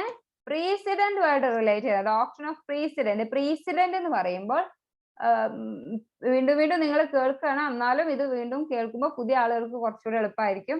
പ്രീസിഡന്റ് എന്ന് പറയുമ്പോൾ ഒരു പുതിയ ഒരു കേസ് മുന്നിലേക്ക് വരികയാണ്. അപ്പൊ ആ കേസിൽ വിധി പറയുമ്പോൾ അതിന് മുന്നേ നടന്ന അതേ നേച്ചറുള്ള വേറൊരു കേസ് ഉയർന്ന കോടതികളിൽ വന്നിട്ടുണ്ടെങ്കിൽ, ഇപ്പൊ നമ്മളൊരു ലോവർ കോടതി ഡിസ്ട്രിക്ട് കോടതിയിൽ ഒരു കേസ് നടന്നുകൊണ്ടിരിക്കുകയാണ്. ആ കേസിൽ വിധി പറയാൻ വേണ്ടിയിട്ട് ജഡ്ജി എന്ത് യൂസ് ചെയ്യാണ്? പ്രീവിയസ് ആയിട്ടുള്ള ഏതെങ്കിലും ജഡ്ജ്മെന്റ്സ് ഹൈക്കോടതിയിൽ ഇതുമായിട്ട് ഇതേ കേസുമായിട്ട് റിലേറ്റ് ചെയ്ത് വന്നിട്ടുണ്ടോ? ഇതേ കേസ് മീൻസ് ഇതേ നേച്ചർ ഓഫ് കേസ്, ആ കേസുമായിട്ട് അതിനൊരു സാമ്യം തോന്നുന്ന രീതിയിലുള്ള എന്തെങ്കിലും ജഡ്ജ്മെന്റ് വന്നിട്ടുണ്ടോ എന്ന് നോക്കും. ആ ജഡ്ജ്മെന്റിനെയാണ് നമ്മൾ പ്രീസിഡന്റ് ആയിട്ട് കൺസിഡർ ചെയ്യുക. എപ്പോഴും ഉയർന്ന കോടതിയുടെ ജഡ്ജ്മെന്റ്സിനെ ആയിരിക്കും നമ്മൾ പ്രീസിഡന്റ് ആയിട്ട് എടുക്കുക. അപ്പോൾ ഈ ഡോക്ടറിൻ എന്താണ് അർത്ഥമാക്കുന്നത്? ഡോക്ടർ ഓഫ് പ്രീസിഡന്റ് ആണ് അർത്ഥമാക്കുന്നത്. ഓക്കെ. ഇനി vox signata. Vox signata an essential word എന്നാണ് അതിന്റെ മീനിങ് വരിക. ജസ്റ്റ് കൊഗൻസ് എന്ന് പറഞ്ഞാൽ the peremptory norms of general international law. Double jeopardy അതുപോലെ തന്നെ ഓഡി ആൾട്രം പാർട്ടം എന്നുള്ളതൊക്കെ നമ്മൾ ജനറൽ ഇന്റർനാഷണൽ ലോന്റെ കാറ്റഗറിയിലാണ് വരിക. അതിനെ നമ്മൾ എന്താ പറയാ, അതൊക്കെ എന്ന് പറയുന്ന ഒരു എക്സാമ്പിൾ ആണ്. അങ്ങനെയുള്ള ഇതിനെയാണ് നമ്മൾ എന്ത് പറയാ, ജസ്റ്റ് കൊഗൻസ്. അതൊക്കെ വല്ലപ്പോഴൊക്കെ ചോദിക്കാൻ സാധ്യതയുള്ളൂ. എന്നാൽ ജസ്റ്റ് നിങ്ങളൊന്ന് വായിച്ചു വെക്കുക, അത്രയേ ഉള്ളൂ. ആക്ടസ് ലെജിസ് നെമിനി ഫാസിറ്റ് ഇൻജോറിയം. ആക്ടസ് ലെജിസ് നെമിനി ഫാസിറ്റ് ഇൻജോറിയം, ഇത് ഇമ്പോർട്ടന്റ് ആണ്. ലോ റോങ്സ് നോ മാൻ എന്ന് വെച്ചിട്ടുണ്ടെങ്കിൽ act of law cannot injure anyone. Act of law wrongs. Law എന്ന് പറഞ്ഞത് ഒരു മനുഷ്യനെ അഗെയിൻസ്റ്റ് അല്ല, ഒരു മനുഷ്യന് ദോഷം ചെയ്യുന്ന കാര്യമല്ല നിയമം. എല്ലാവർക്കും നല്ല രീതിയിൽ മുന്നോട്ട് പോകാൻ വേണ്ടിയിട്ടുള്ള, ഗവേൺ ചെയ്യാൻ വേണ്ടിയിട്ടുള്ള ഒരു സംഭവമാണ് ലോ. അപ്പൊ അതുകൊണ്ട് തന്നെ ലോങ് റോങ്സ് നോ മാൻ, ഒരു മനുഷ്യൻ എഗെയിൻസ്റ്റ് ആയിട്ടുള്ള കാര്യമല്ല ലോ എന്നാണ്, റോങ് അല്ല എന്നാണ് പറയുന്നത്. ആക്ടസ് ലെജിസ് നെമിനി ഫാസിറ്റ് ഇൻജോറിയം. നെക്സ്റ്റ് ജസ്റ്റോ ടെമോർ എന്ന് പറയുമ്പോൾ at the right time, in due time, correct ടൈമിൽ ഒരു കാര്യം ചെയ്യുക. ഇൻ ഡ്യൂ ടൈം, അത് റൈറ്റ് ടൈമിൽ ഒരു കാര്യം ചെയ്യുന്നതിനെയാണ് നമ്മൾ എന്ത് പറയാ, ജസ്റ്റോ ടെമോർ എന്ന് പറയാ. പിന്നെ വളരെ ഇമ്പോർട്ടന്റ് ആയിട്ടുള്ള ഒരു മാക്സിം ആണ് ഉബി ജസ് ഇബി റെമഡിയം. അത് നമ്മൾ ആലോചിക്കുമ്പോൾ ഒരു കാര്യം ആലോചിച്ചാൽ മതി, ഇത് എളുപ്പം കിട്ടാൻ വേണ്ടിയിട്ട്. ഫണ്ടമെന്റൽ റൈറ്റ് ആലോചിച്ചാൽ മതി. ഫണ്ടമെന്റൽ റൈറ്റിൽ നമ്മൾ കുറേ റൈറ്റ്സ് പറയുന്നുണ്ട്. എന്ന് വെച്ചിട്ടുണ്ടെങ്കിൽ right to education, right to equality, right to freedom ഒക്കെ പറയുന്നുണ്ട്. അതുപോലെ തന്നെ റൈറ്റ് അഗെയിൻസ്റ്റ് എക്സ്പ്ലോയിറ്റേഷൻ, അങ്ങനെ റൈറ്റ് ടു റിലീജിയൻ എന്നൊക്കെ പറഞ്ഞ് നമ്മൾ കുറേ പഠിക്കുന്നുണ്ട്. Right to education, cultural educational rights പറയുന്നുണ്ട്. അപ്പൊ അങ്ങനെ കുറെ റൈറ്റ്സ് അവിടെ പറയുന്നുണ്ട്. പക്ഷെ അതോടൊപ്പം തന്നെ അവസാനമായിട്ട് ആ ഫണ്ടമെന്റൽ റൈറ്റ്സിന്റെ ഒരു ഭാഗമായിട്ട് തന്നെ ഒരു കാര്യം കൂടെ പറയുന്നുണ്ട്, ഫണ്ടമെന്റൽ റെമഡീസ്. അപ്പൊ ഒരു റൈറ്റ് അവിടെ പറയുന്നുണ്ട്, അപ്പൊ അവിടെ റെമഡിയും പറയണം. ഞാൻ ഇൻ കേസ് ആ റൈറ്റ് ലംഘിക്കപ്പെട്ടാൽ ഉണ്ടാവേണ്ട റെമഡി എന്തൊക്കെയാണെന്നും കൂടെ അവിടെ പറയുന്നുണ്ട്. അപ്പൊ അത് ഓർക്കുക, അതൊരു എക്സാമ്പിൾ ആയിട്ട് കൺസിഡർ ചെയ്താൽ മതി. ഉബി ജസ് EB റെമഡിയം. Where there is a right, there is a remedy. Where there is a right, there is a remedy എന്നാണ് ഉബി ജസ് ഇബി റെമഡിയം.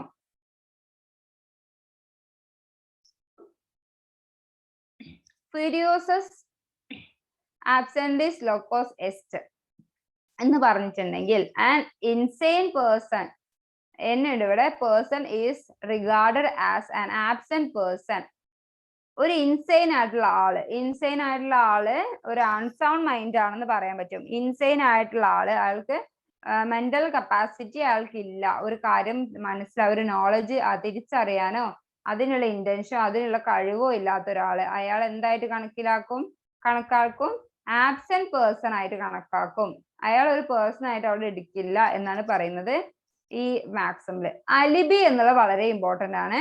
അറ്റ് അനദർ പ്ലേസ് എന്ന് വെച്ചിട്ടുണ്ടെങ്കിൽ നമ്മൾ അലിബി ഫയൽ ചെയ്യുക. നോർമലി എവിഡൻസ് ആക്ടിൽ വളരെ സ്ട്രോങ് ആയിട്ടുള്ള, വളരെ ഇമ്പോർട്ടന്റ് ആയിട്ടുള്ള ഒരു സംഭവമാണ് അലിബി എന്ന് പറയുന്നത്. വളരെ നല്ല രീതിയിൽ അപ്ലൈ ചെയ്യാൻ പറ്റുന്ന ഒരു കാര്യമാണ് അലിബി എന്നുള്ള ഡിഫെൻസ് ആയിട്ട് എടുക്കാൻ പറ്റുന്നത്. അതിനർത്ഥം എന്താന്ന് വെച്ചിട്ടുണ്ടെങ്കിൽ അറ്റ് അനദർ പ്ലേസ് എന്നാണ്. എന്ന് വെച്ചാൽ ഒരു കേസിൽ ആ കേസ് കമ്മിറ്റ് ചെയ്ത് ആ പ്രതി എന്ന് പറയുന്ന വ്യക്തി, പ്രതി ആ സമയത്ത് ആ കുറ്റം ചെയ്യുന്ന സമയത്ത് അവിടെ ആ ഒരു കുറ്റം നടന്ന സ്ഥലത്ത്, ക്രൈം നടന്ന സ്ഥലത്ത് ഇല്ലായിരുന്നു. അയാൾ വേറൊരു സ്ഥലത്തായിരുന്നു ആ സമയത്ത് ഉണ്ടായിരുന്നത് എന്ന് തെളിയിക്കുന്നതിനെയാണ് അലിബി എന്ന് പറയുക. അലിബി എന്നാണ് അതിന് പറയുക. അറ്റ് അനദർ പ്ലേസ്, മറ്റൊരു സ്ഥലത്തായിരുന്നു. കുറെ സിനിമകളിലൊക്കെ നമ്മൾ കണ്ടിട്ടുണ്ട് അലിബി കാണിക്കുന്നത്. വേറൊരു സ്ഥലത്തായിരുന്നു ആ സമയത്ത് ഉണ്ടായിരുന്നത്, അവരൊരു ഫംഗ്ഷനിൽ പങ്കെടുത്തുകൊണ്ടിരിക്കുകയായിരുന്നു, അതിന് എവിഡൻസ് ഉണ്ട് എന്നൊക്കെ പറയുമ്പോൾ അലിബിയാണ്. അലിബി ഒരു സ്ട്രോങ് എവിഡൻസ് ആണ് in defence cases, in criminal cases. Okay, ഇനി പറയുന്നത് ആക്ഷ്യോ പേഴ്സണലിസ് മോർച്ചർ കം പേഴ്സണ എന്ന് പറയുമ്പോൾ എന്താണ്? A personal right of action dies with the person. ഒരാളുടെ പേഴ്സണൽ റൈറ്റ് എന്ന് പറയുന്നത് അയാൾ മരിക്കുന്നതോടുകൂടി മരിക്കുന്നതോടുകൂടി ഇല്ലാണ്ടാവുന്നത്. Personal right of action dies with the person. ആ പേഴ്സണോട് കൂടി തന്നെ അയാളുടെ പേഴ്സണൽ റൈറ്റും ഇല്ലാണ്ടാവുന്നു എന്നാണ് അതിന്റെ അർത്ഥം. ആക്ഷോ പേഴ്സണലിസ് മോർച്ചർ കം പേഴ്സണ. ഓക്കെ, നെക്സ്റ്റ് നെസസിറ്റാസ് ഫാസിറ്റ് ഇലിക്റ്റം ക്വാഡ് അലിയാസ് നോൺ എസ് ലിക്റ്റം. ഇതൊന്നും വളരെ ഇമ്പോർട്ടന്റ് അല്ല. Necessities makes that lawful which otherwise unlawful. ഇത് വളരെ ഇമ്പോർട്ടന്റ് ആയിട്ടുള്ള ഒരു സംഭവമല്ല, നിങ്ങൾ പഠിച്ച് അറിഞ്ഞു വെക്കണം എന്നേ എനിക്ക് പറയാൻ പറ്റുള്ളൂ. കാരണം ചോദിക്കാൻ സാധ്യതയുണ്ട്, അത്രയേ ഉള്ളൂ. വളരെ ഇമ്പോർട്ടന്റ് എന്ന് പറയാൻ പറ്റില്ല. ഇനി വളരെ ഇമ്പോർട്ടന്റ് ആയിട്ടുള്ള മാത്രം ഞാൻ മെൻഷൻ ചെയ്ത് പോവാം. ആക്ടസ് നോൺ ഫാസിറ്റ് റിയം നിസി മെൻസിറ്റ് റിയ. ഇത് വളരെ ഇമ്പോർട്ടന്റ് ആണ്. An act does not make one guilty unless there is a guilty intent. നമ്മൾ പറയാറുണ്ട്, എപ്പോഴും നമ്മൾ മെൻഷൻ ചെയ്യാറുണ്ട്, ഒരു ക്രിമിനൽ ലോ എടുക്കുമ്പോൾ mens rea and actus reus, ഇതാണ് ബേസിക് ആയിട്ടുള്ള മെൻസ് റിയന്റെ ഒരു ക്രൈമിന്റെ പ്രിൻസിപ്പൾ. ഈ രണ്ട് കാര്യങ്ങൾ ചേരുമ്പോൾ മാത്രമാണ് അവിടെ ഒരു ക്രൈം കമ്മിറ്റ് ആയെന്ന് പറയാൻ പറ്റുള്ളൂ. ഒരു മെൻസ് റിയ എന്ന് പറയുമ്പോൾ ഒരു കുറ്റം ചെയ്യാനുള്ള മെന്റൽ കപ്പാസിറ്റി എന്ന് വെച്ചാൽ ഗിൽറ്റി മൈൻഡ് എന്ന് പറയാം. ഒരു തെറ്റായ മൈൻഡ് അവിടെ, ഇന്റൻഷൻ അവിടെ ഉണ്ടായിരിക്കും, മൈൻഡ് അവിടെ ഉണ്ടായിരിക്കും. അതാണ് മെൻസ് റിയ. ആക്ടേഴ്സ് റിയ എന്ന് പറയുമ്പോൾ ഒരു തെറ്റായ ഗിൽറ്റി ആയിട്ടുള്ള ഒരു ആക്ട് അവിടെ ഉണ്ടായിരിക്കും. അപ്പൊ അതുകൊണ്ട് തന്നെ ഈ ഒരു മാക്സും വളരെ ഇമ്പോർട്ടന്റ് ആണ്. അങ്ങനെയുള്ള സാഹചര്യത്തിൽ മാത്രമേ അതൊരു ക്രൈം ആയിട്ട് എടുക്കാൻ പറ്റുള്ളൂ എന്നാ പറയുന്നത്. ആക്ടസ് നോൺ ഫാസിറ്റ് റിയം നിസി മെൻസിറ്റ് റിയ. The act does not make one guilty. അവിടെ ഗിൽറ്റി ആകുന്ന ഒരു പ്രവൃത്തി, ഒരു റോങ് ആയിട്ടുള്ള ഒരു ആക്ട് ഒരാൾ ചെയ്തു എന്ന് വെച്ചിട്ട് does not make one guilty. അയാൾ ഒരു തെറ്റുകാരനാക്കുന്നില്ല. അവിടെ എന്തില്ലെങ്കിൽ there is a guilty intent. അവിടെ ഒരു ഗിൽറ്റി ഇന്റന്റ്, ഒരു ഗിൽറ്റി ആയിട്ടുള്ള ഒരു മൈൻഡ് അവിടെ ഇല്ല എന്നുണ്ടെങ്കിൽ ആ ഒരു ഗിൽറ്റി ആയിട്ടുള്ള ആക്ട് ഒരു റോങ് ആയിട്ട് കൺസിഡർ ചെയ്യാൻ സാധിക്കില്ല എന്നാണ് പറയുന്നത്. ആക്ടസ് നോൺ ഫാസിറ്റ് റിയം നിസി മെൻസിറ്റ് റിയ. മറക്കരുത്. ഇത് ഇതേപോലെ തന്നെ ആയിരിക്കണം എന്നില്ല അർത്ഥം ചോദിക്കുമ്പോ. ഈ എന്താ പറയാ, മാക്സിമം സെയിം ആയിരിക്കും, പക്ഷെ അതിന് മീനിങ് നിങ്ങൾ മനസ്സിലാക്കി വെച്ചാൽ മതി. മീനിങ് ഈ ഒരു സെന്റൻസ് തന്നെ ആയിരിക്കണം എന്നില്ല, ഇതേ രീതിയിലായിരിക്കണം എന്നില്ല മീനിങ് ഓപ്ഷൻസ് വരിക. ഓക്കെ, ഒരു ആക്ട്, ഒരു ക്രൈം കമ്മിറ്റ് ചെയ്യണമെന്നുണ്ടെങ്കിൽ അവിടെ ആക്ടസ് റിയ മാത്രം പോരാ, ഒരു ഗിൽറ്റി മെൻസ് റിയയും കൂടി ഉണ്ടായിരിക്കണം എന്നാണ് അതിന്റെ ബേസിക് ആയിട്ടുള്ള ഐഡിയ. ഒരു മെന്റൽ എലമെന്റ് അവിടെ ഉണ്ടായിരിക്കണം എന്നാണ് അതിന്റെ ബേസിക് ഐഡിയ. പിന്നെ വളണ്ടറി നോൺ ഫിറ്റ് ഇഞ്ചുറി, നമ്മൾ പറഞ്ഞു വൈക്കാരിയസ് ലയബിലിറ്റി ഒക്കെ പഠിക്കുമ്പോൾ വളരെ ഇമ്പോർട്ടന്റ് ആയിട്ടുള്ള ഒരു ഡിഫൻസ് ആണ് ഇത്. To a willing person injury is not done. Okay, injury എന്ന് പറയുമ്പോൾ അവിടെ ലീഗൽ റൈറ്റിന് വയലേഷൻ ആണ് എന്നാണ് പറയുക. ഇഞ്ചുറി നമ്മൾ ലീഗൽ സൈഡിൽ നിന്ന് നോക്കുമ്പോൾ ഇഞ്ചുറി എന്ന് പറഞ്ഞിട്ടുണ്ടെങ്കിൽ ഒരു ലീഗൽ റൈറ്റിന്റെ വയലേഷൻ ആണ് ഇഞ്ചുറി എന്ന് പറയാം. വളണ്ടറി നോൺ ഫിറ്റ് ഇഞ്ചുറിയ എന്ന് പറഞ്ഞിട്ടുണ്ടെങ്കിൽ നമ്മൾ ഒരാൾക്ക് അനുവാദം കൊടുക്കുകയാണ്, ഒരു വില്ലിംഗ് പേഴ്സൺ ആയി മാറുകയാണ്. അങ്ങനെ ആകുമ്പോൾ എന്താ സംഭവിക്കുക? ഒരു വളണ്ടറി നോൺ ഫിറ്റ് ഇഞ്ചുറി എന്ന് പറയുമ്പോൾ ഒരു വില്ലിങ്നെസ് കൊടുക്കുകയാണ്, നമ്മൾ അയാളെ അനുവാദം കൊടുക്കുകയാണ്. ആ അനുവാദം കൊടുത്തു കഴിഞ്ഞാൽ, ഒരു കൺസെന്റ് കൊടുത്തു കഴിഞ്ഞിട്ടുണ്ടെങ്കിൽ പിന്നെ ഒരു ആക്ട് അവിടെ പ്രശ്നം, ഒരു അപകടം സംഭവിച്ചു എന്ന് വെച്ചിട്ട് നമുക്ക് അയാൾക്കെതിരായിട്ട് ഒരു കേസ് ഫയൽ ചെയ്യാൻ സാധിക്കില്ല. അതൊരു ക്രൈം ആവില്ല, അതൊരു ലീഗൽ റൈറ്റിന്റെ വയലേഷൻ ആവില്ല എന്നാണ് പറയുന്നത്. വളണ്ടറി നോൺ ഫിറ്റ് ഇഞ്ചുറിയ. പിന്നെ ഇമ്പോർട്ടന്റ് ആയിട്ടുള്ള എന്നാണ് ഇത്. ക്യൂ ഫാസിറ്റ് പെർ അലിയം ഫാസിറ്റ് പെർ സി. ക്യൂ ഫാസിറ്റ് പെർ അലിയം ഫാസിറ്റ് പെർ സി എന്ന് പറയുമ്പോൾ he who acts through another acts by himself. He who acts through another acts by himself എന്ന് പറയുന്നത് വേറൊരാൾ എന്ന് പറയുന്ന he who acts, വേറൊരാളായിട്ട് ഒരാൾ ഒരു കാര്യം ചെയ്യാണ് എന്നുവെച്ചാൽ വേറൊരാൾക്ക് വേണ്ടി ഒരു കാര്യം ചെയ്യാണ്. അങ്ങനെയുള്ള കാര്യങ്ങളെയാണ് നമ്മൾ ഈ ഒരു എന്താ പറയാ ക്യൂ ഫാസിറ്റ് പെർ അലിയം ഫാസിറ്റ് പെർ സി through another acts by himself. Okay. Through another acts by himself. മറ്റൊരാളുടെ തെറ്റ് നമ്മൾ ചെയ്യുക, അതാണ് ബേസിക് ആയിട്ടുള്ള കാര്യം. മറ്റൊരാൾക്ക് വേണ്ടി ഒരു തെറ്റ് നമ്മൾ ചെയ്യുക. ക്യൂ ഫാസിറ്റ് പെർ അലിയം ഫാസിറ്റ് പെർ സി. പിന്നെ ഇമ്പോർട്ടന്റ് ആയിട്ടുള്ള നാച്ചുറൽ ജസ്റ്റിസ് പ്രിൻസിപ്പിൾ നോക്കുമ്പോൾ അതിനകത്ത് നമ്മൾ പഠിക്കുന്ന ഒരു ഏരിയയാണ് നാച്ചുറൽ ജസ്റ്റിസ്. ഇത് വേൾഡ് വൈഡ് അപ്ലിക്കബിൾ ആയിട്ടുള്ള ഒരു പിന്നെ മാക്സിം ആണ്. ഓഡി ആൾട്രം പാർട്ടം എന്ന് വെച്ചാൽ no man shall be condemned unheard. Correct ആയിട്ട് അതിന്റെ സിമ്പിൾ ആയിട്ടുള്ള ഒരു വേർഡ് പറഞ്ഞു കഴിഞ്ഞാൽ ഹിയർ ദി അതർ സൈഡ്. മറ്റൊരു സൈഡ് എന്ന് വെച്ചാൽ ഒരു കേസിന് എപ്പോഴും രണ്ട് സൈഡ് ഉണ്ടായിരിക്കും. ഒരു പെറ്റീഷൻ സൈഡ് ഉണ്ടായിരിക്കും, ഒരു റെസ്പോണ്ടൻസ് സൈഡ് ഉണ്ടായിരിക്കും. അപ്പൊ രണ്ട് സൈഡും നമ്മൾ ഒരുപോലെ കേൾക്കണം. രണ്ടുപേർക്കും എന്താണോ പറയാനുള്ളത് കേട്ടിട്ട് വേണം ജഡ്ജ് അതിൽ വിധി പറയാൻ. അങ്ങനെ പറയുന്നതിനെയാണ് ഓഡി ആൾട്രം പാർട്ടം എന്ന് പറയും. ഹിയർ ദി അതർ സൈഡ്, മറ്റു സൈഡും കൂടെ കേൾക്കണം. No man shall be condemned unheard. ഒരു ആരും അങ്ങനെ ഒരു അൺഹിയർഡ് ആണെന്നുള്ള രീതിയിൽ എന്ന് വെച്ചാൽ ഒരു രണ്ട് സൈഡും കേൾക്കാണ്ട് ഒരു കാര്യത്തിൽ ഒരു കണ്ടം ചെയ്യാൻ പാടില്ല, ഒരാളെയും കണ്ടം ചെയ്യാൻ പാടില്ല എന്നാണ് പറയുന്നത്. ഓക്കെ. പിന്നെ ബോണഫിഡ എന്ന് പറയും. ബോണ എന്നുള്ള വേർഡ് നമ്മൾ ഇവിടെ കാണുന്നതിൽ ഫസ്റ്റ് നമ്മൾ ചിന്തിക്കേണ്ടത് ഗുഡ് എന്നാണ് അർത്ഥമാക്കേണ്ടത്. Good faith. ബോണഫിഡ എന്ന് പറയുമ്പോൾ ഇൻ ഗുഡ് ഫെയ്ത്ത്, നല്ല ഉദ്ദേശത്തോട് കൂടിയിട്ട് ചെയ്യുന്ന കാര്യങ്ങളൊക്കെയാണ് നമ്മൾ ബോണഫിഡ എന്ന് പറയാ. നല്ല ഉദ്ദേശം. ഈ വേർഡ് എന്നുള്ളത് നല്ല ഗുഡ് ഫെയ്ത്ത് എന്നുള്ളത് ഒരു ക്രിമിനൽ ലോന്റെ പെർസ്പെക്റ്റീവിൽ നോക്കുമ്പോൾ നമ്മൾ എന്ത് കാര്യം ചെയ്യുമ്പോഴും അതിന് ഡിഫൻസ് പറയുന്നുണ്ട്. പ്രൈവറ്റ് ഡിഫൻസ് ആണെങ്കിലും അതൊക്കെ നമ്മൾ പറയുന്നു. കുറെ ഡിഫൻസുകൾ നമ്മൾ പഠിച്ചിട്ടുണ്ടായിരുന്നു.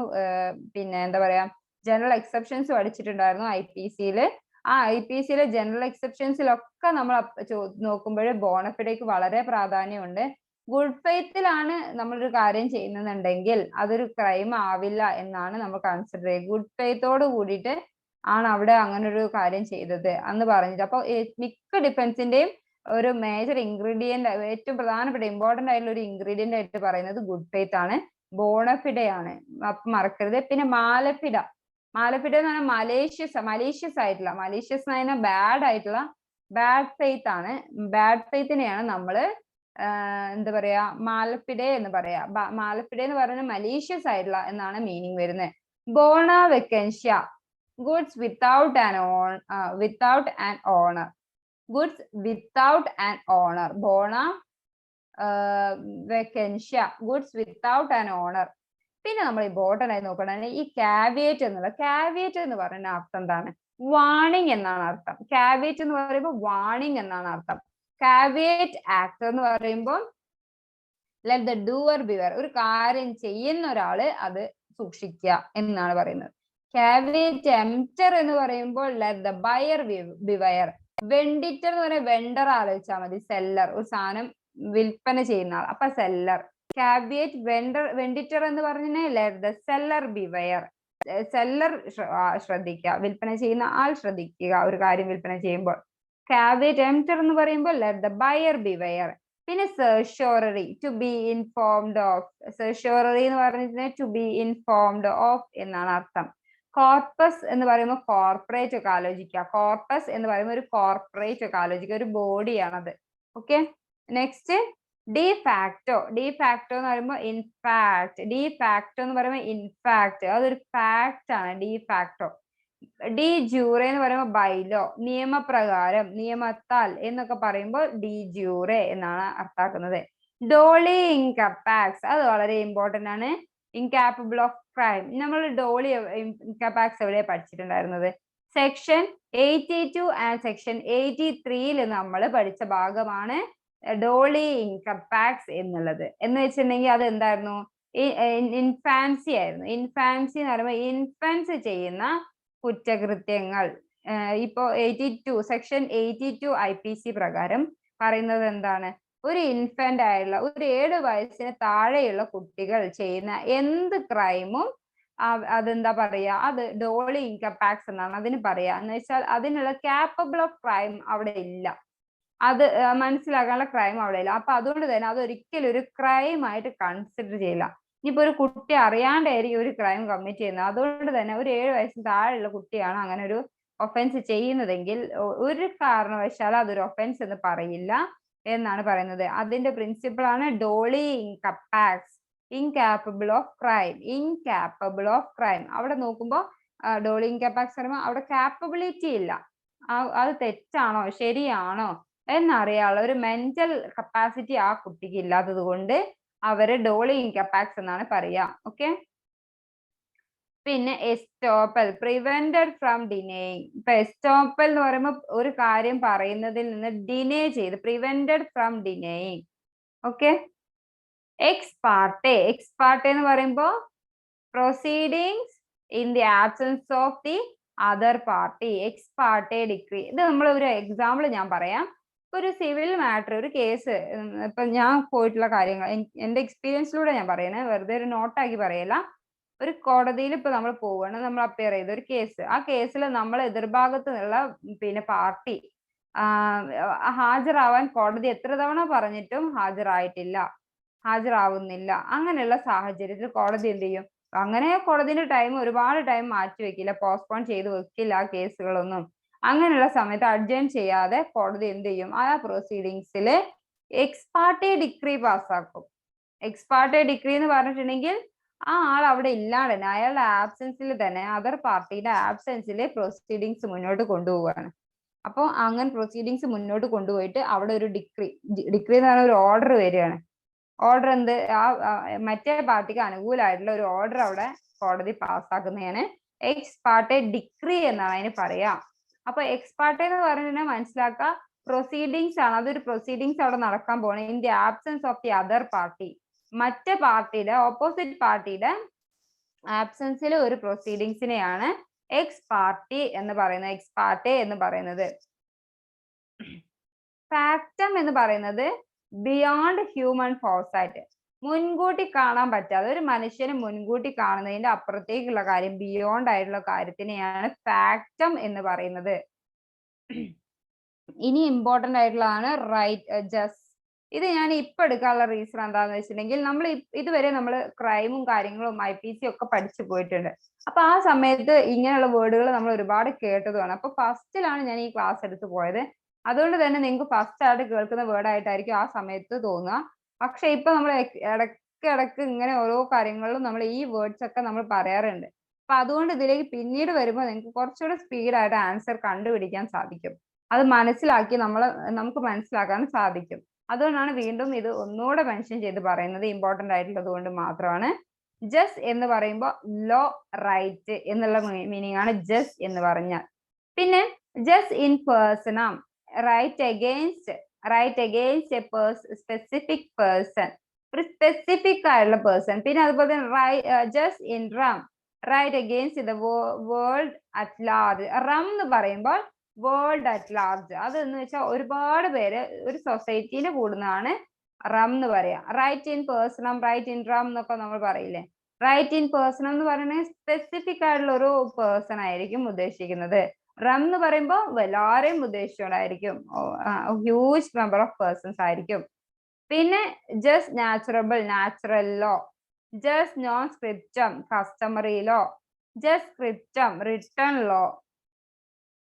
ഇൻ പേഴ്സൺ എന്ന് പറയാം made against or affecting specific person only, made against or affecting specific person only, ഇൻ പേഴ്സണം എന്നാണ് അതിന് പറയാ. പിന്നെ ഇൻ സ്റ്റാറ്റസ് കോ, ഇൻ ദി പ്രസന്റ് സ്റ്റേറ്റ്, ഞാൻ മുന്നേ ഒരു എക്സാമ്പിൾ ആയിട്ട് പറഞ്ഞിട്ടുണ്ടായിരുന്നു. ചില കാര്യങ്ങൾ കോടതിയിൽ നമുക്ക് ചില കാര്യങ്ങൾ ബോധിപ്പിക്കുമ്പോൾ ഇപ്പോഴത്തെ പ്രസന്റ് സ്റ്റേറ്റ് എന്താണ്, എന്തുകൊണ്ടാണ് നമുക്ക് അതിൽ ഹാജരാവാൻ പറ്റാഞ്ഞത്, എന്തുകൊണ്ടാണ് അതിൽ നമുക്കൊരു ഡിസിഷൻ പറയാൻ പറ്റാഞ്ഞത്, പിന്നെ അതുപോലെ തന്നെ ചില പ്രോപ്പർട്ടിന്റെ സ്റ്റേറ്റ്, പ്രസന്റ് സ്റ്റേറ്റ് എന്താന്നൊക്കെ നമുക്ക് പറയേണ്ടി വരും. അങ്ങനെയുള്ള ഇത് ഫയൽ ചെയ്യുമ്പോൾ നമ്മൾ ഒരു ആപ്ലിക്കേഷൻ ഫയൽ ചെയ്യുന്നതിനാണ് സ്റ്റാറ്റസ് കോ എന്ന് പറഞ്ഞിട്ടാണ് ഫയൽ ചെയ്യുക. അപ്പൊ ഇൻ സ്റ്റാറ്റസ് കോ എന്ന് പറഞ്ഞാൽ പ്രസന്റ് സ്റ്റേറ്റ് എന്താണെന്നുള്ളതിനെ കുറിച്ച് പറയുന്നതാണ് സ്റ്റാറ്റസ് കോ. സ്റ്റാറ്റസ് ആലോചിച്ചാൽ പ്രസന്റ് സ്റ്റേറ്റിനാണല്ലോ നമ്മൾ സ്റ്റാറ്റസ് എന്ന് പറഞ്ഞിട്ട് നമ്മൾ ആലോചിക്കാം. അപ്പൊ അത് ആലോചിച്ചാൽ സ്റ്റാറ്റസ് കോ എന്ന് പറയുന്നത് in present situation, present state.